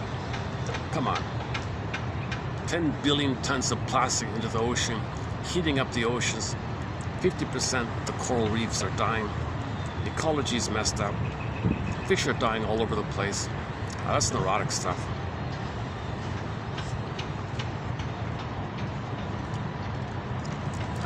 But some signs of encouragement. Some people are taking the plastic and making clothing out of it. You can make clothing out of the plastic.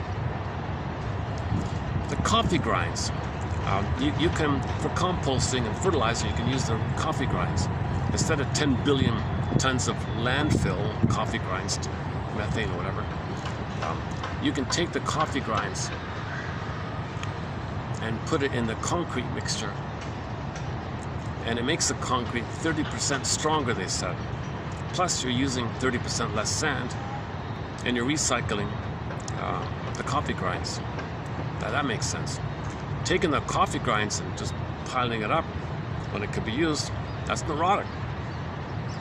But you see, the lower chakra says, I don't care. The survival chakra says, I don't care. I just want to get and waste. The trauma is the cycling is broken. There's meant to be a loop, a cycle. One version of the loop is the cycling. Okay, in the uterus, the baby gets the food, and the waste elimination goes up the other veins, the two veins, the thinner ones. So the cycling, the loop is the baby receives the oxygen, food, nutrients down the main vein in the middle of the umbilical cord, goes straight down, and the baby's waste elimination goes up those thinner two veins that spiral helixally up to the placenta, which takes care of it, cleanses it, purifies it, does what it does, all good, all cleaned out, cleared out, digested, processed, assimilated, worked through, all is clear. And then the center of it. So baby gets all the good, sends up the waste, and the cycles are on. If that's broken, and you remove the placenta, whoa, phantom placenta, you're frozen there. Where's the placenta? You put it on the planet placenta. Okay, so you extract, because you demand, and you waste. But reality check, the placenta is not, the planet is not a placenta. It cannot digest all this waste we're dumping on. And you can't just take all the time like that. So when the cycling is broken, that's where we become neurotic.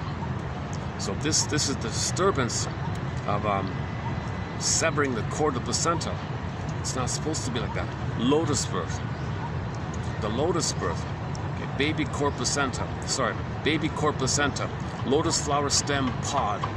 Imagine the lotus flower on the water. You got the stem there in the pod, seeds, lotus root, delicious lotus root. You got the stem, then you got the stem and the flower.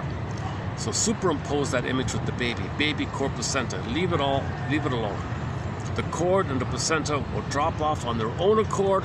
A few days later, be patient. Just be patient. Give the baby time to make the transition from the water world to the land world. A huge, And if there's trauma at birth, and he's expelled from the Garden of Eden. One theory is he's expelled from the Garden of Eden, and now it's either or, no mind. So once there's either or, that means you're expelled from the unity of the blissful oneness. Another version of that recent quote recently. Check out those quotes on the Garden of Eden. Those are pretty good, I thought. That's one of them. The self, like the embodiment. If you've got the heart chakra going, that's the self, the energy of the self. If your energetic heart the heart chakra is open and you're feeling the heart area, that's the self, the energy of the self. And it's universal, so it's an archetype. So the self is an archetype or elementary idea, quote unquote, that is supposed to transcend all opposites within one's personality in order to allow every aspect of that personality to be expressed equally. Okay, so if you're coming from the heart, you're not judging people as good or bad, really. You're seeing that people are wounded and crying for love. You see people as crying for love, wounded. They either love or cry for love. So that's a deeper three-dimensional thing, both and thing. It's not just labels either or like that. So if you're coming from the heart chakra, you don't really have labels of either or. So that's why you got to find both and. Back to Julie Newmar, Route 66, an episode entitled "How Much Is a Pound of Albatross?" Great episode. No, sorry, that's another episode. The one about the third side of the coin. Okay, go to type in Route 66 and this channel here, or just type in coin. Maybe it should show up. Simply type in coin, it'll show up. Maybe I'll do it later. As we age, we focus more on the self. The self-realized person is mature and less selfish than he was during youth. Okay, so maybe the stereotype is in youth, you're coming from the three chakras. Ambition and neurotic pride and all that. Okay, now you're missing something. Yeah, I'm missing the heart chakra. I'm missing the yam. Where's my inner yam? I want my inner yam. So you look for that. So you go on the journey. the journey. You find the gold in the yam is reborn, rebirth motif. You're alive again. You had it, lost it, want to get it back. It's called the budding beauty, the emerging self, frozen, suspended with trauma, jungle, jungle, jungle. Wait a minute, what am I doing here? Okay, go on the hero's journey, labyrinth of the guilt complex. Okay, face your someday complex, face the either or. Okay, free association, etc., etc. And then you might be reborn with the heart one. So that's the task of midlife, the midlife scrutiny period, the midlife examination period, the midlife audit, called the hero's journey. That's what he means by the hero's journey, Mr. Campbell. Dreams about wrestling with the devil may symbolize your wrestling with yourself. I wonder if somebody actually really did have a dream like that, or if she's just saying, you know, that's what it would mean if you had a dream. So in other words, in a fairy tale, if a protagonist is wrestling, or dancing is the better one, right? The dancing one. The dancing one is, the fairy tale is called The Man Who Lost His Wen, W-E-N. Told in one of Alan Chinnon's books. It might be in the ever after, emancipated innocence. In the ever after. Well, yeah, he says, his version of the same thing we're talking about is emancipated innocence. You're free to feel real and alive again. Okay, let's just leave it there. Oh, another dreams. Dreams as revelations of the inner self. Residual in the meaning of anxiety dreams is the theme of interpersonal conflict and the need for reconciliation. Apart from simple wish fulfillment dreams and physiological response dreams, the most significant kind of dream is the dream that points to disturbed human relationships. Okay, that's a good quote here. Yeah, I'm reading from 3210. That's a good quote by Oates, Wayne Oates. That's a good quote by Wayne Oates, I think. Okay, the last one here. This is a quote from the TV show recently discussed called The Brain Center at Whipple's, Twilight Zone, Season 5, Episode 33. Okay, I've talked a lot about this episode already recently, so I won't redo it here.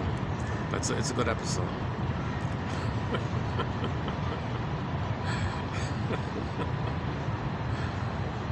Okay, that's 38. That's pretty good, right? 23. I think that's pretty good. 20. That's 23:28.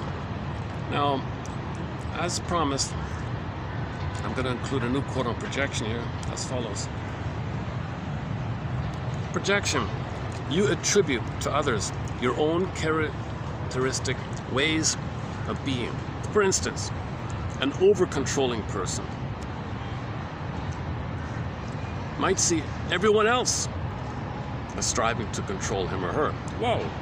Generally, projection is shifting one's unacceptable thoughts, feelings, and motivations within oneself onto others, so these behaviors are perceived as being possessed by the other. Projection may be defined as our placing in the outside world those parts of our personality that we refuse to accept or with which we are unable to identify.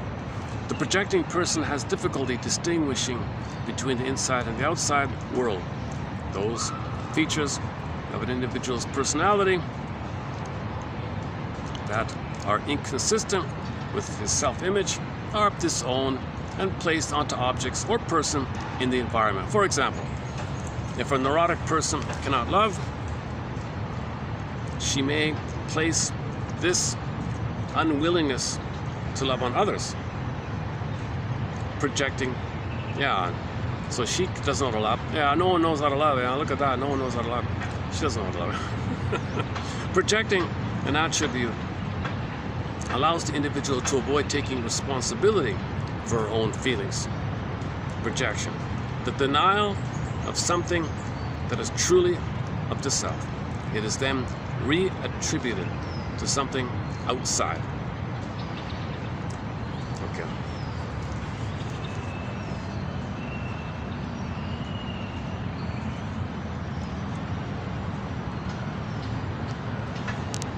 Murray Bowen has a thing called family projection.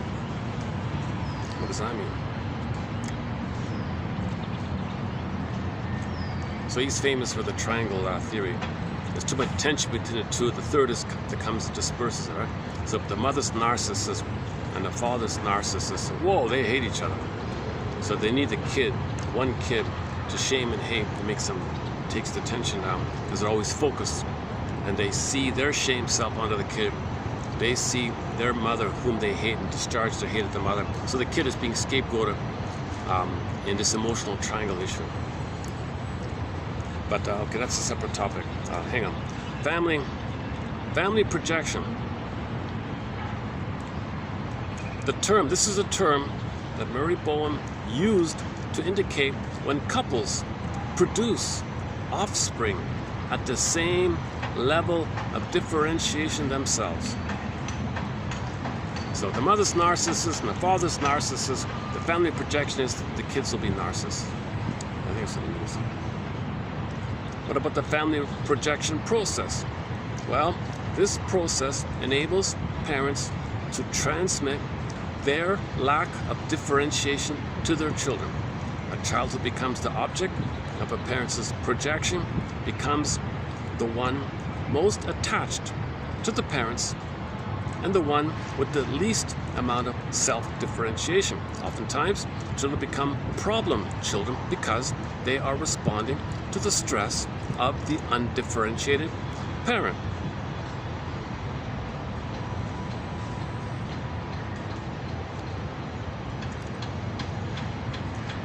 Yeah, so the boy who became Lou Ferrigno, oh, a lot of stress there. Okay, these famous Rorschach tests or ink blot tests, these quote-unquote projective tests, the goal is to give clients something neutral, like a cloud. Look at the cloud. Yeah, so you look at the cloud and just free associate. You look at the cloud, that's a projective test. And then what do you see? What does it remind you of? Make a story. Free associate. Projective test. The goal is to give clients neutral stimuli and to ask them to interpret ambiguous pictures. Fill in the blanks, make associations, or tell stories.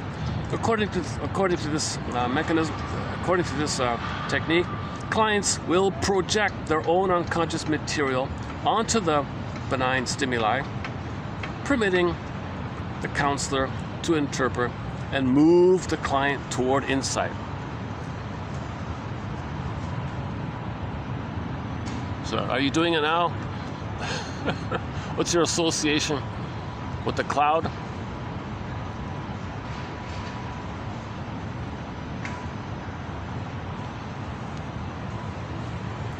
And then go to the first self-help exercise.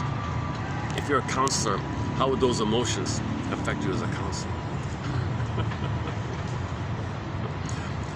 Man, oh man, it's a difficult job, to be a therapist.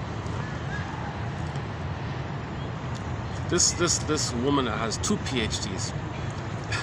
Her first PhD was on how to be a counselor, and her second PhD was on how do I teach people to be counselors. But her book is a typical cookie cutter 101, superficial. So it's okay. It's good for high school. That book should be for high school. That would be a very good book for high school. This one, Miss Jones Smith. Okay, let's continue with Murray Bowen here. When two people in a family have problems with each other, one or both will triangulate in a third family member. So enter Freddie from the comic psychoanalysis. They scapegoated him. She was narcissist, he was a bully. Okay, they dumped on him, and the two got along. So the energy was dispersed in the triangle. So the family system was dysfunctional. But if Freddie wasn't there, they would break up, or they would live separate lives, or they would barely talk to each other, something like that. Two people respond to anxiety. So these two people respond to anxiety between each other by shifting the focus and bringing in a third person, like the child or someone else. In a family triangle, two members are on the inside and one is on the outside, the scapegoat one. For instance, a wife is upset about her husband's whatever behavior, peculiar, something about the husband.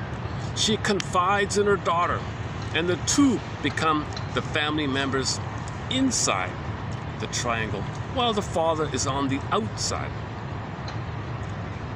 Anxiety is reduced, but neither the husband nor the wife has resolved the source of his or her anxiety. A triangle can tolerate more tension than a two-person system without involving another person, because the tension can be shifted around the three people. Okay, I didn't include this, but sometimes the mother might triangulate. So she triangulates with the daughter. Yeah, you and I are good. Secret, gossip. He's a bad one. Where to go to? Yeah, you and I have all these secrets. We ignore him. He's a bad one. And sometimes the mother might say, "Oh, daughter, you upset me. Hey, sorry, hubby." And she goes to the hubby and whines to the hubby about the daughter and excludes the daughter.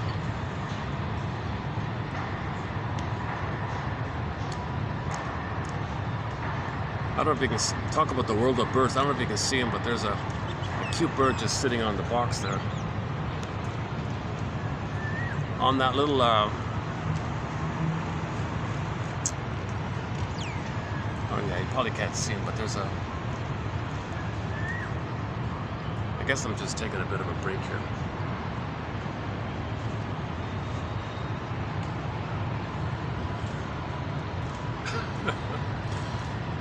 Yeah, Joseph Campbell's comment about the world of birds kind of got my attention.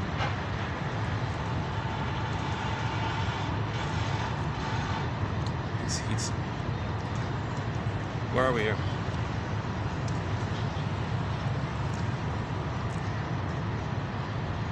An example of triangulation. Another example is when a husband complains to his son that his mother is disorganized, spends too much time on the phone talking to her girlfriends. Complaining to his son allows the father to let off steam, but it does not resolve the conflict between the parents. Bowen acknowledged that one of his most important personal achievements was to de-triangulate himself from his parents, who used to complain to him about each other. One day, he told his father, "Hey, father, your wife told me a story about you. I wonder why she told me instead of you."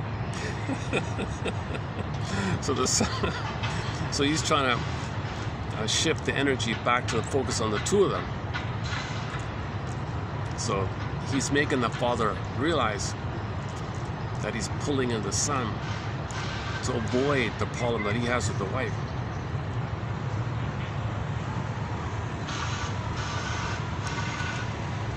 But man, oh man, is this common. Like if you anybody who doesn't think about the boss, you don't make an I statement to your boss if he's a narcissist.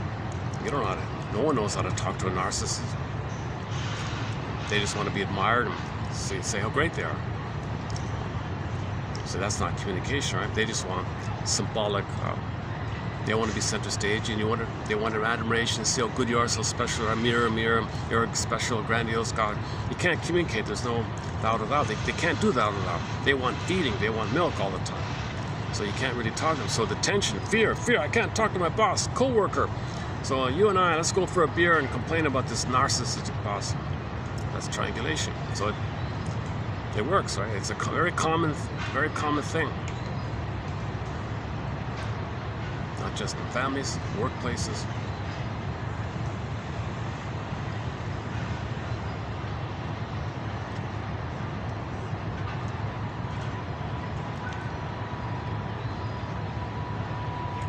Basically all gossip Most gossip is probably of a triangle, of this triangle nature. The dynamics of a triangle are that the insiders actively exclude the outsider, and the outsider tries to get closer to one of them. Typically, the insiders solidify their bond by choosing each other over the less desirable one. Large families have many opportunities for forming interlocking triangles. A major problem could involve several family triangles. As these two have stated, quote, triangulation lets off steam, but it freezes the conflict in place. The trouble with triangles, the trouble with triangles isn't so much that complaining or seeking solace is wrong, but rather that many triangles become chronic diversions that corrupt and undermine family relationships. Bowenian family therapists look for triangles when conducting family therapy.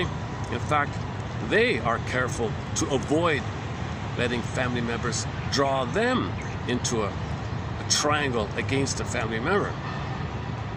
Family members are encouraged to develop an honest, personal relationship with each member.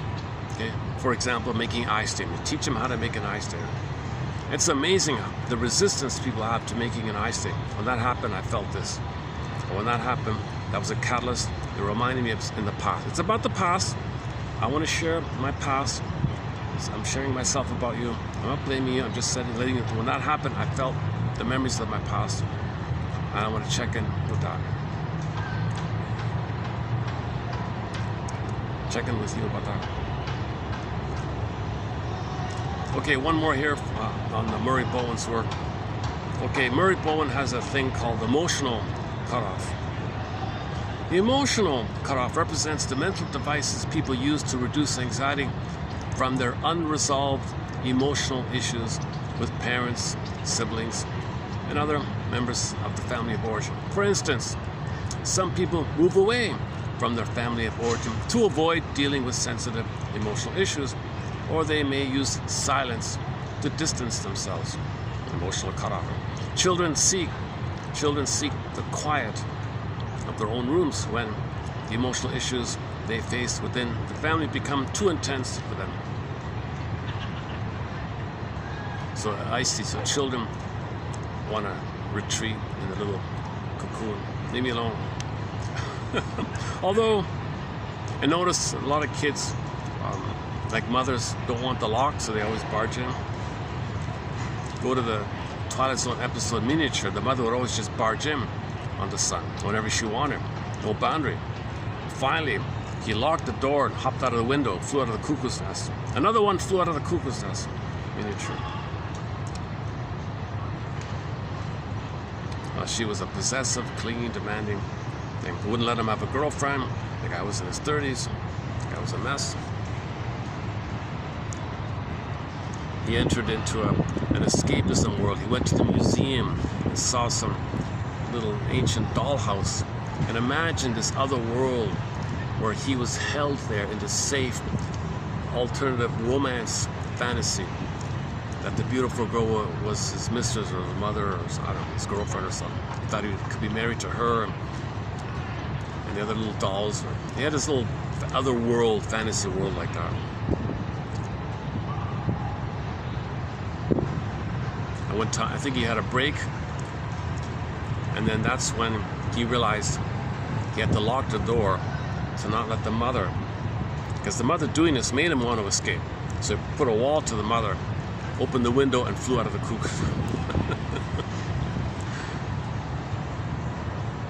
Similar to Young Man's Fancy, also in the Twilight Zone. So Young Man's Fancy and Miniature are about the possessive mother. Although emotional cutoffs reduce immediate anxiety, the problems remain unresolved. Therefore, they may contaminate other close relationships. Yeah, look at that. So let's say somebody does emotional cutoff and you just leave it like that. It might influence your other relationships. Yeah, think about the couples who break up or something. They don't want to talk about it. Can we talk about our? We need help to talk to each other. No, you're wrong. I'm right. I don't go to a counselor, and they refuse that. It leads to a breakup. No, I don't want to talk about it. Then that person, let's say, goes away. Wouldn't that, if there's no closure or emotional understanding, all that anger that's bottled up and emotional cutoff, so you're one way to avoid the feelings about it, isn't that going to affect you in the next relationship? Isn't it better to have some clarity, communication, understanding? Although emotional cutoffs reduce immediate anxiety, the problems remain unresolved. Therefore, they may contaminate other close relationships. Emotional cutoff, flight from an unresolved emotional attachment. Okay, I see. Emotional cutoff, in a nutshell. Flight from an unresolved emotional attachment. You don't know how to work it through, right? Process it. You don't know how to communicate. They're not teaching you how to communicate. Schools don't teach anything about communication amongst people. There's zero communication schools. There's zero decent liberal arts. Joseph Campbell says people need a deep, good liberal arts education so that we can all recognize we're all one family.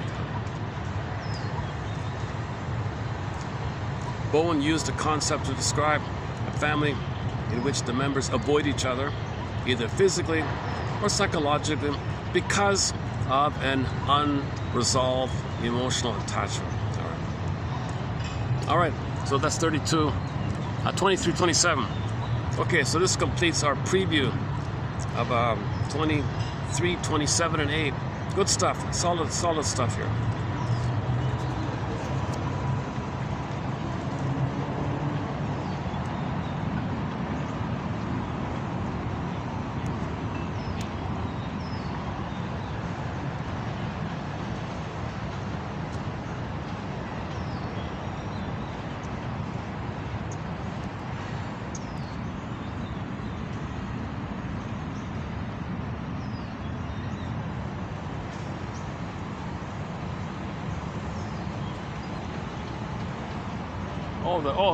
Let's dig up the Carl Sagan one. Hang on a second.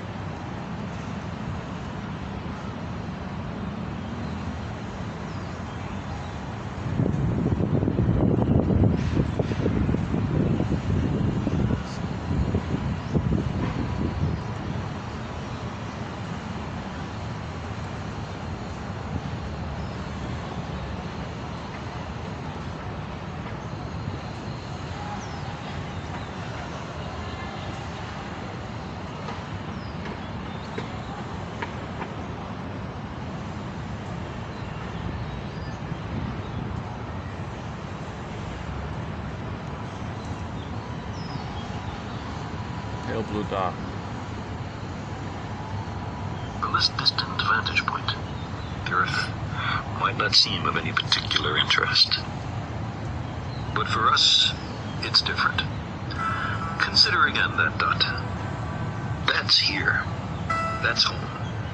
That's us. Yeah, hang on. So it doesn't allow me to fast forward. Hang on a second. Everyone you know, everyone you've ever heard of, everything who ever was. I just want to focus on the second half of the aggregate of our joy and suffering. SoundCloud. Thousands of confident religions, ideologies, and economic doctrines. Yeah, so if you look at the pale, he's saying if you look at the pale blue dot, all this stuff's going on, right? But that's our home, that's us. Mother and father, hopeful child, inventor and explorer. Hang on a second. Every teacher of morals, every corrupt politician, every superstar, every supreme leader, every saint and sinner in the history of our species. There, on a mote of dust, suspended in a sunbeam. The Earth is a very small stage in a vast cosmic arena.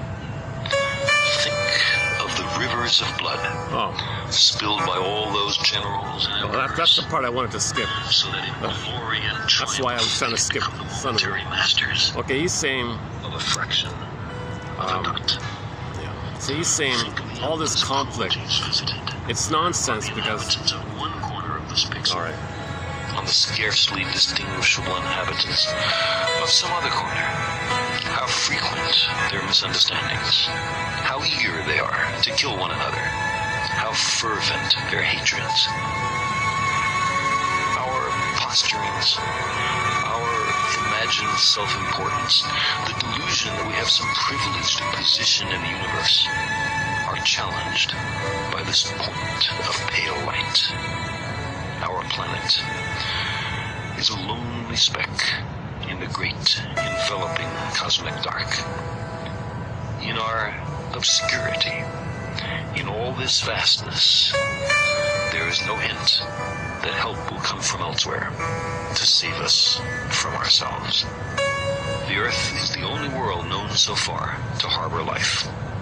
There is nowhere else, at least in the near future, to which our species could migrate. Visit? Yes. Settle? Not yet.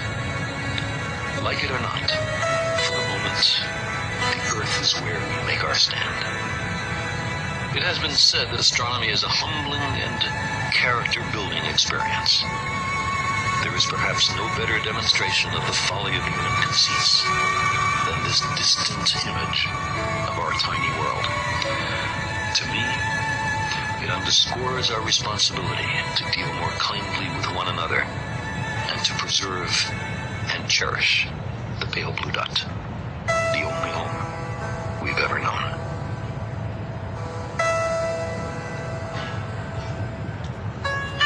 The only home we've ever known. That was that. I just wanted that last little bit there. So that perspective, doesn't it make you realize the common sense? This tiny little speck suspended in the dust or whatever. And all this drama going on, or all this hurtfulness, and like you said, all the pillaging and plundering. Jesus Christ. It's just our home. It's our home, one family on it.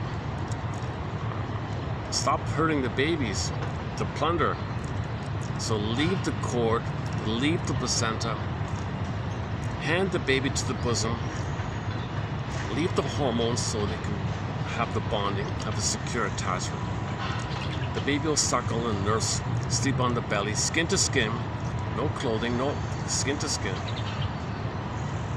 for the first 4 to 5 months. It's a cocoon, it's a holding, not just a physical holding, but a love and understanding holding, that the mother understands the signals, picks up the signals, and that's why the bonding is needed for the mother. The mother needs the bonding. She feels pleasure by it. She feels like a good mother, be able to give like that and pick up the signals, good rapport. So you got the rapport going, the cycling continues. And then at 4 to 5 months, he begins to hatch out of the egg, and from 4 to 5 months to 18 months, he transfers the mother vaguely onto the world, and the world is his oyster. He's got motor skills, so he's a Superman with new powers, and the world's his oyster. Let him have that phase of grandiosity. Don't rebuff him for it. And then at 18 months, that narcissism pretty much dissolves, and he enters into the famous rapprochement phase. Now he's going to be an explorer. Trial and error. What is he like? Try this, try that, try this, try that. So he explores, freaks out, runs back to mother for emotional refeeling. I'm here. You can find out what you like. I'll support you. You can feel safe to explore. Safe, explore, emotional refeeling. Mother might do some communicative improv, like matching. Shares what she knows about a little bit, giving him the message that you can discover your uniqueness. Freud and Freud, I have pleasure that you find yourself. I have pleasure that you would express what's unique about you. You're not there to serve me. You're to be yourself. Right? You're like, and I have the pleasure to see that, let that happen, kind of thing. I look forward to getting to know who you are. So you're a unique person, right? One mother said, I look forward to, well, what kind of person is my child? She had a very positive attitude like that. So the child picks up this message. That he's not being, so some mothers freak out at this point. They say, wait a minute, I didn't mind him in 18 months when he was a king and a god. That didn't bother me. But now he's going to find out who they are and become psychologically spiritually born and be themselves. I'll be abandoned. I'll be alone. I don't want to be triggered and be abandoned. No, baby, no, don't leave me. So that's where the brainwashing comes in. You try to be autonomous, I punish you by withdrawing. I'm not around, I'm busy. Don't show me your painting, I'm busy. Nonsense. Oh, punish. Baby's not ready like this. So he gives it up. Oh, you give it up. Good. Here's a cookie. I reward you if you give up yourself. Enter the title of the self-help book. Mother, are you saying I have to give up my development to have your approval or something? That's right. Oh, that's not fair, Mother. Well, that's what happened to me.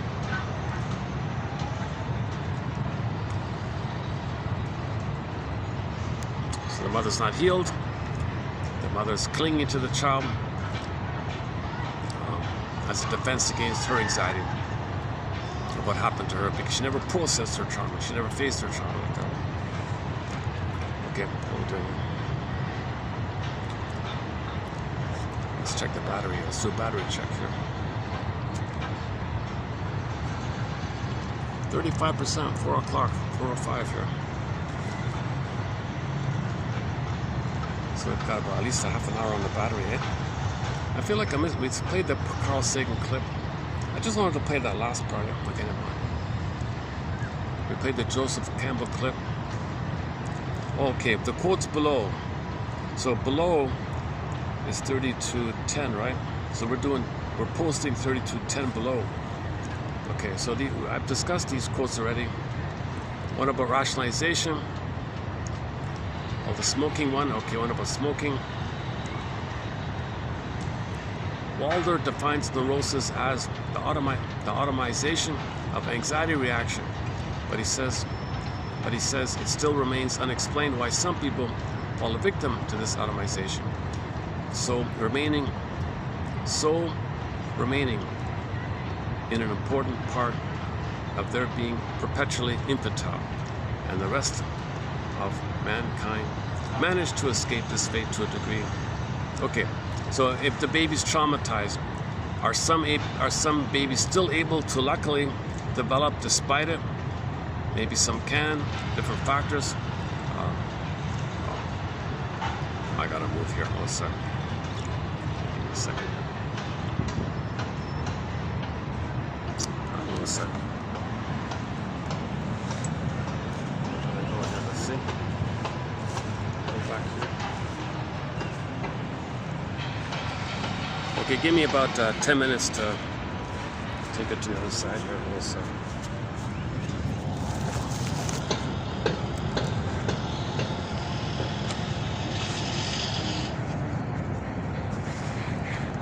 Luckily, we're almost finished, eh?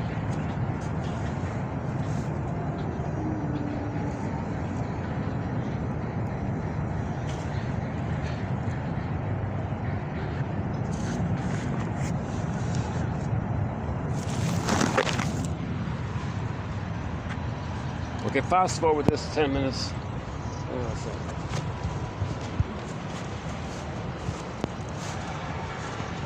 We'll do it back here.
It's not a public holiday here, but there's some kind of a partial observance or something.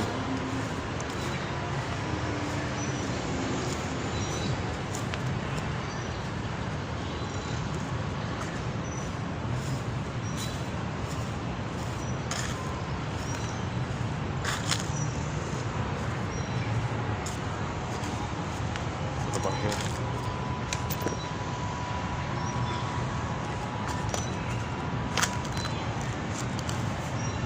Will this work? Let's see.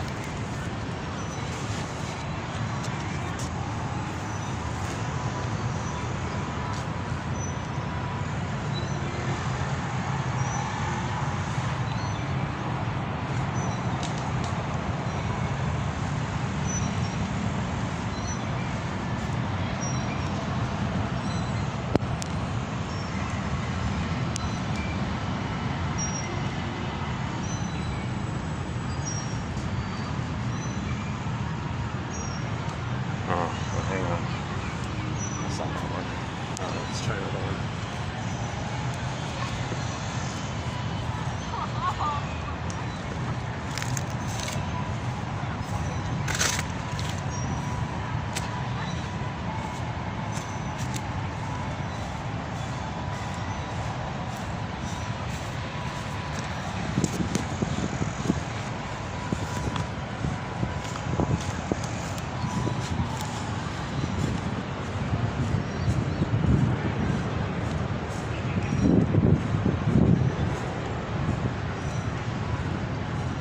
Let's go back to the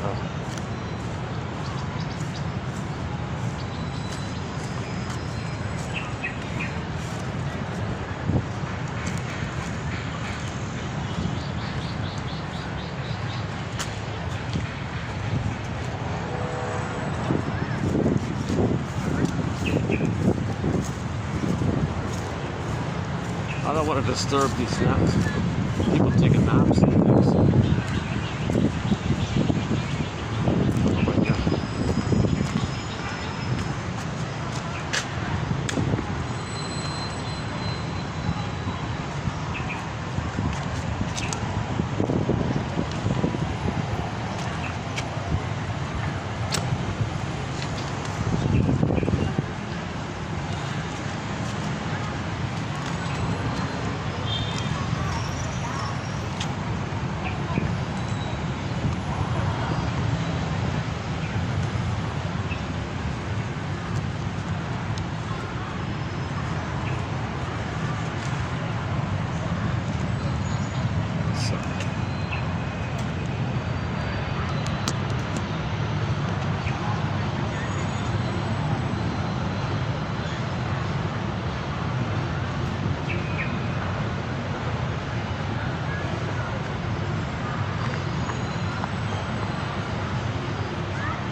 Yeah, I guess I could have just closed it up over there.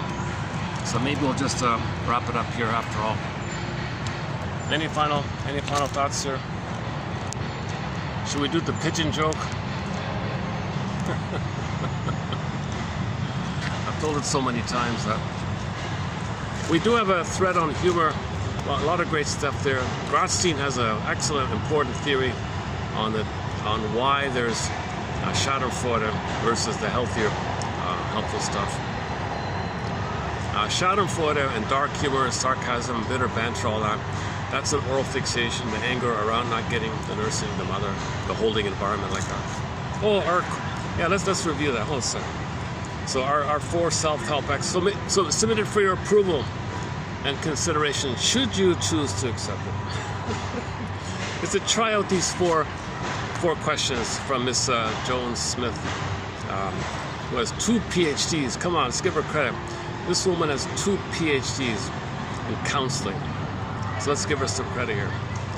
So first of all, with free association. Okay, so take I don't know, 6 or 7 little slips of paper, and on each paper, okay, write. On one paper, write the word mother, another father, another brother or sister, friends, yourself, and anyone else you might want to place something, or just try mainly about your childhood, mainly about maybe your teacher, maybe your first school, or maybe something like that. Okay, and then mix it up, pick up, and just go. Freely associate. What comes to mind? What pops into mind? Go. Okay. Every time you associate freely, the next association is presumed to be from a deeper place, and now it's coming up. So you might bring up some of the feelings and the real anger around certain things. So after doing that, then ask yourself, okay, if I were a counselor and I'm working as a counselor, how would that exercise I just did influence my work as a counselor? Number 2, when you wake up in the morning, notice how in the dream you solved the problem, and ask yourself, in real regular life, have you worked on this problem presented to you by the dream? Number 3 was, if we borrow the phrase love and understanding and use the phrase holding as synonymous to love and understanding, well, ask yourself, how would you describe the early holding environment in which you grew up? Okay, number 4, suppose that you became a famous psychotherapy theorist. What factors in your family background and life experiences might contribute to your theory?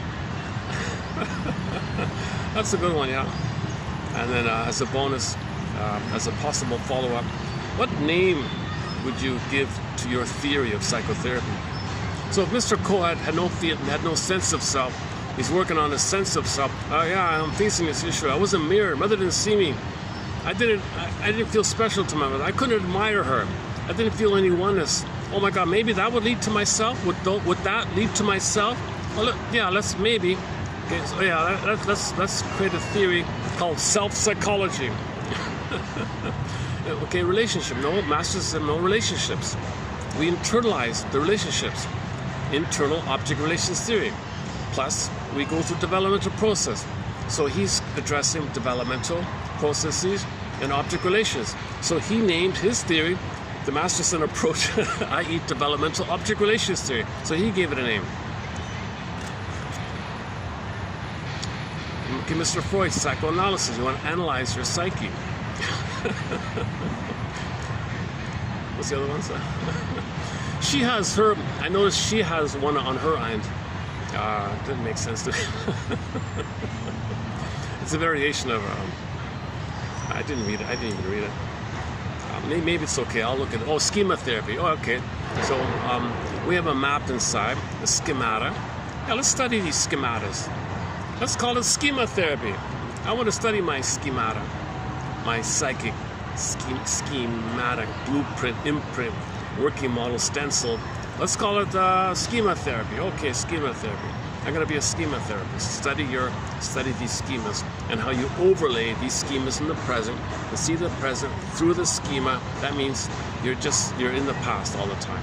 You're distorting because you're only seeing the past, because you're dwelling there unprocessed trauma, unmoored losses, unmet needs. You're still in pain there, so you see the present through the past lens schema, and you're recreating the schema, hoping for a better schema. Schema therapy. What else is there? Transactional analysis, the games people play. So he studied all these games people play. I gotcha, and all these little passive-aggressive tricks on people. Yeah, and he listed 15 of these games people play. Let's call it transactional analysis. How these little transaction games people play. Transaction, TA, transactional. So let's say you at port number 40, let's say you were to become a famous psychotherapy theorist like Eric Berne and Freud and the others. What factors in your family background and life experiences might contribute to your theory? Okay, the dreams one. Okay, in your recurring dream, or in the theme of your relationships that you can pick up when you wake up from your dreams, how did you deal with the conflict in your dream? In the dream. Now, in your regular life, are you facing this? Can you? Number two was the holding environment. Yeah. So, what kind of holding environment did you have as a child? Were you loved and understood? And you as a counselor are supposed to offer a holding environment to them, and you never got it? Can you face this? See, some clients who never got it, they want to be a therapist and use the client to give them a holding environment. A lot of people become therapists because they want a holding environment to be given to them by the client. They admire them. They give them money. They feed them. They make them feel safe. They make them feel important. The therapist feels held by the patient, or the client, let's say. So there's a little disturbance like that. So you got to be careful for that. For more on this point, you got to read Robert Lang's. His whole thing is on about that. People really, the therapy community, really got triggered and upset by Robert Lang saying all this. How come you're saying this? That we use the clients to, we're helping them. Yeah, you say that, but really, in my observation, in most cases, you're hurting them and you're getting the benefit. So he spells that out there. And the free association one. Write on separate cards the words mother, father, brother, sister, boyfriend or girlfriend. Okay, best, like friends. Maybe you can name some of your first friends, let's say. Like your best friend or second best friend, let's say. Or any other relationships. Okay, your name. So the one card would just say me, another one would say myself. Maybe you can put your own name on the card. Oh, that'd be good. Write your own name on the paper. When you might pick up your name. Oh, he's wonderful. He's a good guy. Go on. I'm lying. No, I feel ambivalence here. I feel conflicted here. Go on. I just free associate. I could have been a good guy. I should be a good. I am a good guy. I'm not a. So you're facing this free association. So based on that exercise, ask yourself, what kind of therapist would you be now that you've just did this exercise? Okay. So that means you got issues to work on. So on my case, I have not been analyzed. Disclaimer, disclaimer, disclaimer. I have not been analyzed. I'm not a counselor. I'm not a doctor or nothing like that. I only have a BA. So this is my way to learn about this language. It's kind of a second language, they say. Oh!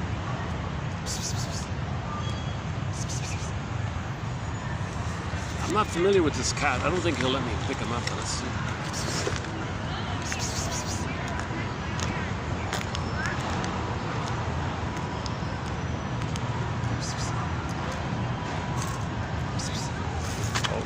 Oh, he's a jumpy one.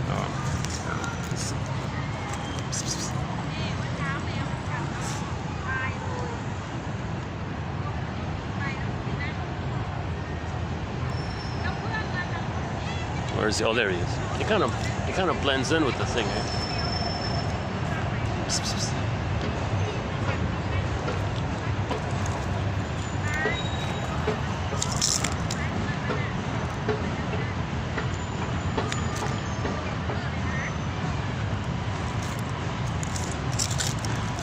I want to see. Oh, he found. Oh, he found. Oh my goodness. Oh, he found a. He found a fish. He found a fishbowl. Let's wrap it up here. Yeah, just doing that exercise myself, I felt I was starting to feel a little emotional about myself.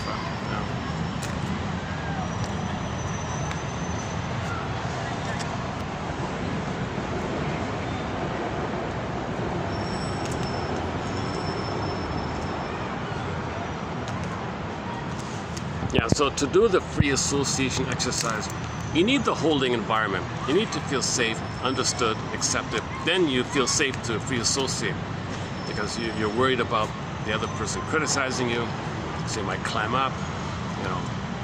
So you need a level of safety to freely associate, right? But you can, if you're on your own, if you're doing it yourself, it'll be honest like that, right?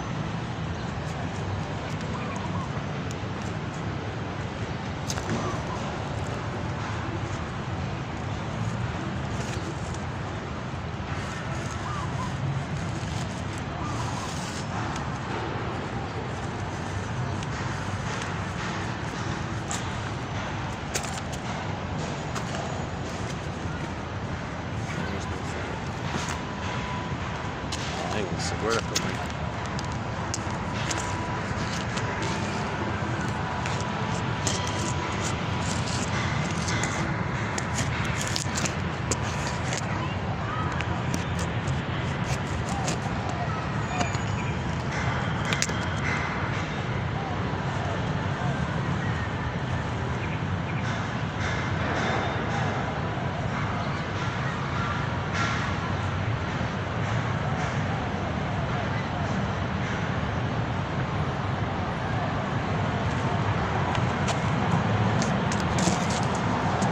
Let's see if it'll read out.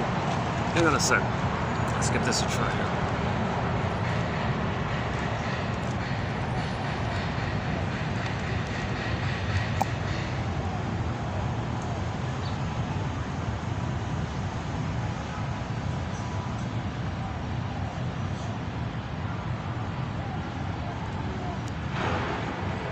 It's not working. Free association is the cardinal technique of psychoanalysis that allows clients to say anything and everything that comes to mind regardless of how silly, painful, or meaningless it seems. It is founded on the belief that one association leads to another that is deeper in the unconscious. Free association permits clients to abandon their usual ways of censoring or editing thoughts. Slips of tongue are analyzed for what they reveal about clients' feelings. Write on separate cards the words mother, father, brother, sister, boyfriend or girlfriend, friends, relationships, and me, myself. Say each of these written words to yourself, and then say aloud immediately what comes to mind without censoring any material. Make sure you record what you have said. Analyze what you have said, and consider what impact the emotions connected with these words might have on your being a therapist. Have you ever had a recurring dream? If so, what was the manifest and the latent content of the dream? Did you resolve the issues in your recurring dream? How did you resolve the issues in your dream? Winnicott talked about a holding environment, which may be defined as a psychological space that a person feels is both safe and comfortable. A good holding environment is a reliable one in which one feels loved, understood. Therapy is also a type of holding environment. How would you describe the early holding environment in which you grew up? Suppose that you become a famous psychotherapy theorist. What factors in your family background and life experiences might contribute to your theory? What name or label would you give to your theory of psychotherapy? Jung theorized that people develop neuroses when they fail to accomplish some important developmental task. The self is an archetype that is supposed to transcend all opposites within one's personality in order to allow every aspect of that personality to be expressed equally. As we age, we focus more on the self. The self-realized person is mature and less selfish than he or she was during youth. Dreams about wrestling with the devil may symbolize your wrestling with yourself. Sedgwick, 2001. Introjection takes place when we uncritically accept others' beliefs and standards without assimilating them to make them I didn't cover the introjection one. For instance, I'll save that for another time. A little obscure jargon. The introjection. Oh boy. over-identification. Identification to aggressor. Okay, let's see if it'll read out 27 here. Projection, yeah, okay. Maybe, hang on a sec. I just realized I can speed it up a bit. Hang on a sec. Reading speed. Okay, let's try that.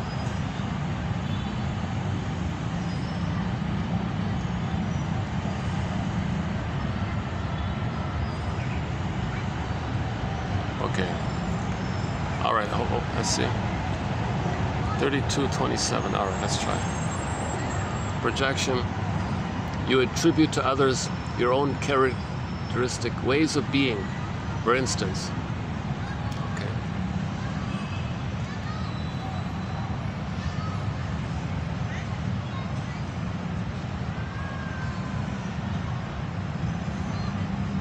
Projection, you attribute to others your own characteristic ways of being. For instance, an over-controlling person might see everyone else as striving to control him or her. Generally, projection is shifting one's unacceptable thoughts, feelings, and motivations within oneself onto others, so these behaviors are perceived as being possessed by the other. Projection may be defined as our placing in the outside world those parts of our personality that we refuse to accept or with which we are unable to identify. The projecting person has difficulty distinguishing between the inside and the outside world. Those features of an individual's personality, e.g.,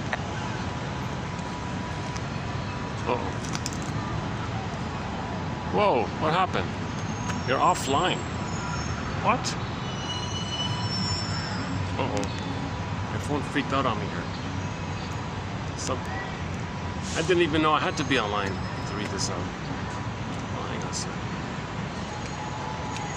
Try this again.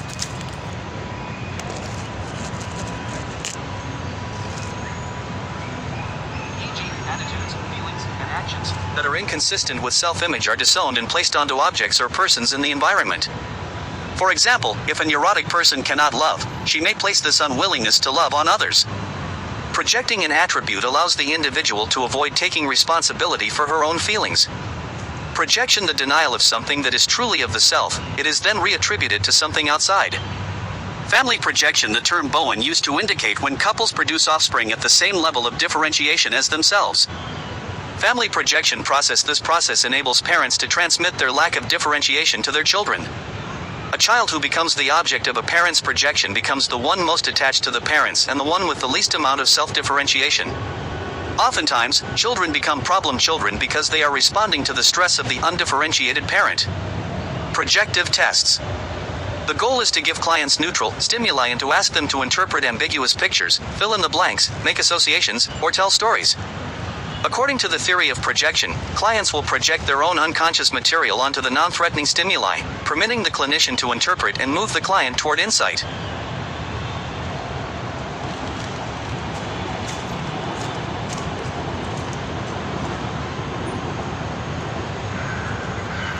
Where's the rest of it?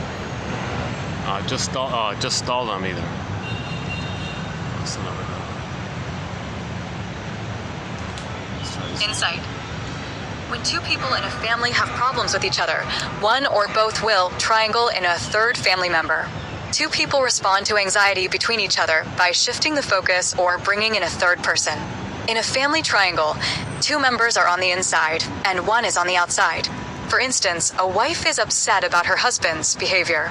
She confides in her daughter, and the two become the family members inside the triangle, while the father is outside the triangle. Anxiety is reduced, but neither the husband nor the wife has resolved the source of his or her anxiety.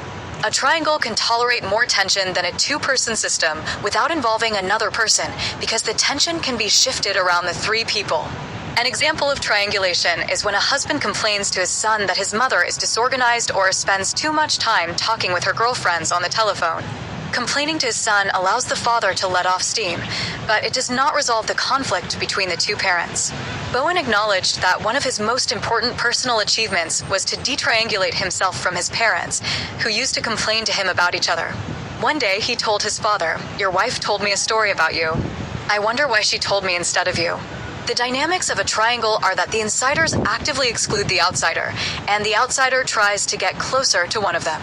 Typically, the insiders solidify their bond by choosing each other over the less desirable outsider. Large families have many opportunities for forming interlocking triangles. A major problem could involve several family triangles.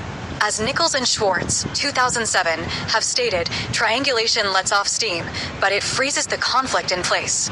The trouble with triangles isn't so much that complaining or seeking solace is wrong, but rather that many triangles become chronic diversions that corrupt and undermine family relationships. P. 146. Bowenian family therapists look for triangles when conducting family therapy. In fact, they are careful to avoid letting family members draw them into a triangle against a family member. Family members are encouraged to develop an honest personal relationship with every member. Emotional cutoff represents the mental devices people use to reduce anxiety from their unresolved emotional issues with parents, siblings, and other members of the family of origin. For instance, some people move away from their family of origin to avoid dealing with sensitive emotional issues, or they may use silence to distance themselves. Children seek the quiet of their own rooms when the emotional issues they face within the family become too intense for them. Although emotional cutoffs reduce immediate anxiety, the problems remain unresolved. Therefore, they may contaminate other close relationships. Emotional cutoff, flight from an unresolved emotional attachment. Bowen used the concept to describe a family in which the members avoid each other, either physically or psychologically, because of an unresolved emotional attachment. E. Jones Smith, TQ 2327.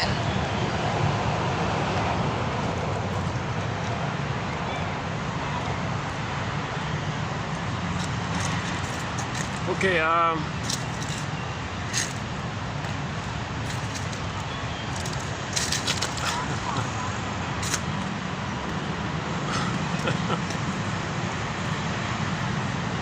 trying to recall a recent joke we posted about a week ago, but to tell you the truth, I forgot. So it must not have been that great. Okay, anyways, let's just close the video here for today. Thanks very much. Metaphors be with you. May the force, may the spirit, may the energy, may the brightness of metaphors. Remember, metaphor carry across something that carries something from your unconscious to the conscious. The metaphor is that carrying across phenomenon. Metaphor is like a bridge like that. So it helps you to reunite with yourself, link with yourself. So metaphors be with you. Metaphors be with you. So remember, a metaphor is something about your unconscious. Like Campbell says, the moment you literalize, concretize, regard it like a historical fact or something, okay, you're missing it. You devitalize it, you short-circuit it, it's no health anymore.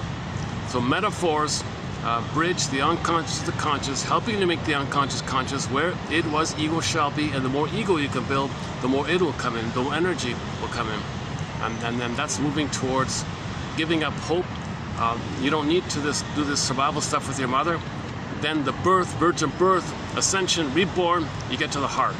And that's the goal of it all, to get back to the yam. Yam. Check out the yam, Y-A-M mantra, the yam mantra, the fourth chakra, the heart, the energetic heart. They got the physical heart, but the energetic heart, it's in the middle, it's in the center, it's the energetic quality. Apparently, I remember somebody said, if you're anxious about something, focus your attention a few inches above, like the chest breast, like in the middle there, like around here, a little, and direct it there, and it may calm you down like that. Energy. It's an ancient meditation, apparently. Anyways, let's pick up on this topic on the fourth heart chakra, the yam. What's it called again? The hara. Oh, I forgot already. Yeah, somebody said if you're traumatized, your memory is a little. I said it today, right? The hara yam or something. Anyway, I remember the yam.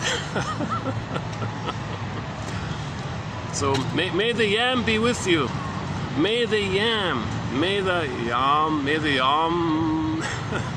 with you. Okay, you have your mission.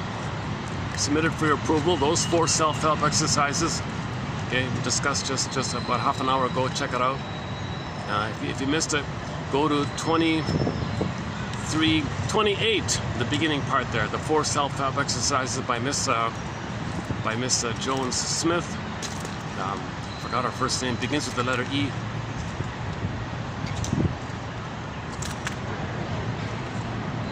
Okay, yam. And I'll see you in the next video. Thanks very much.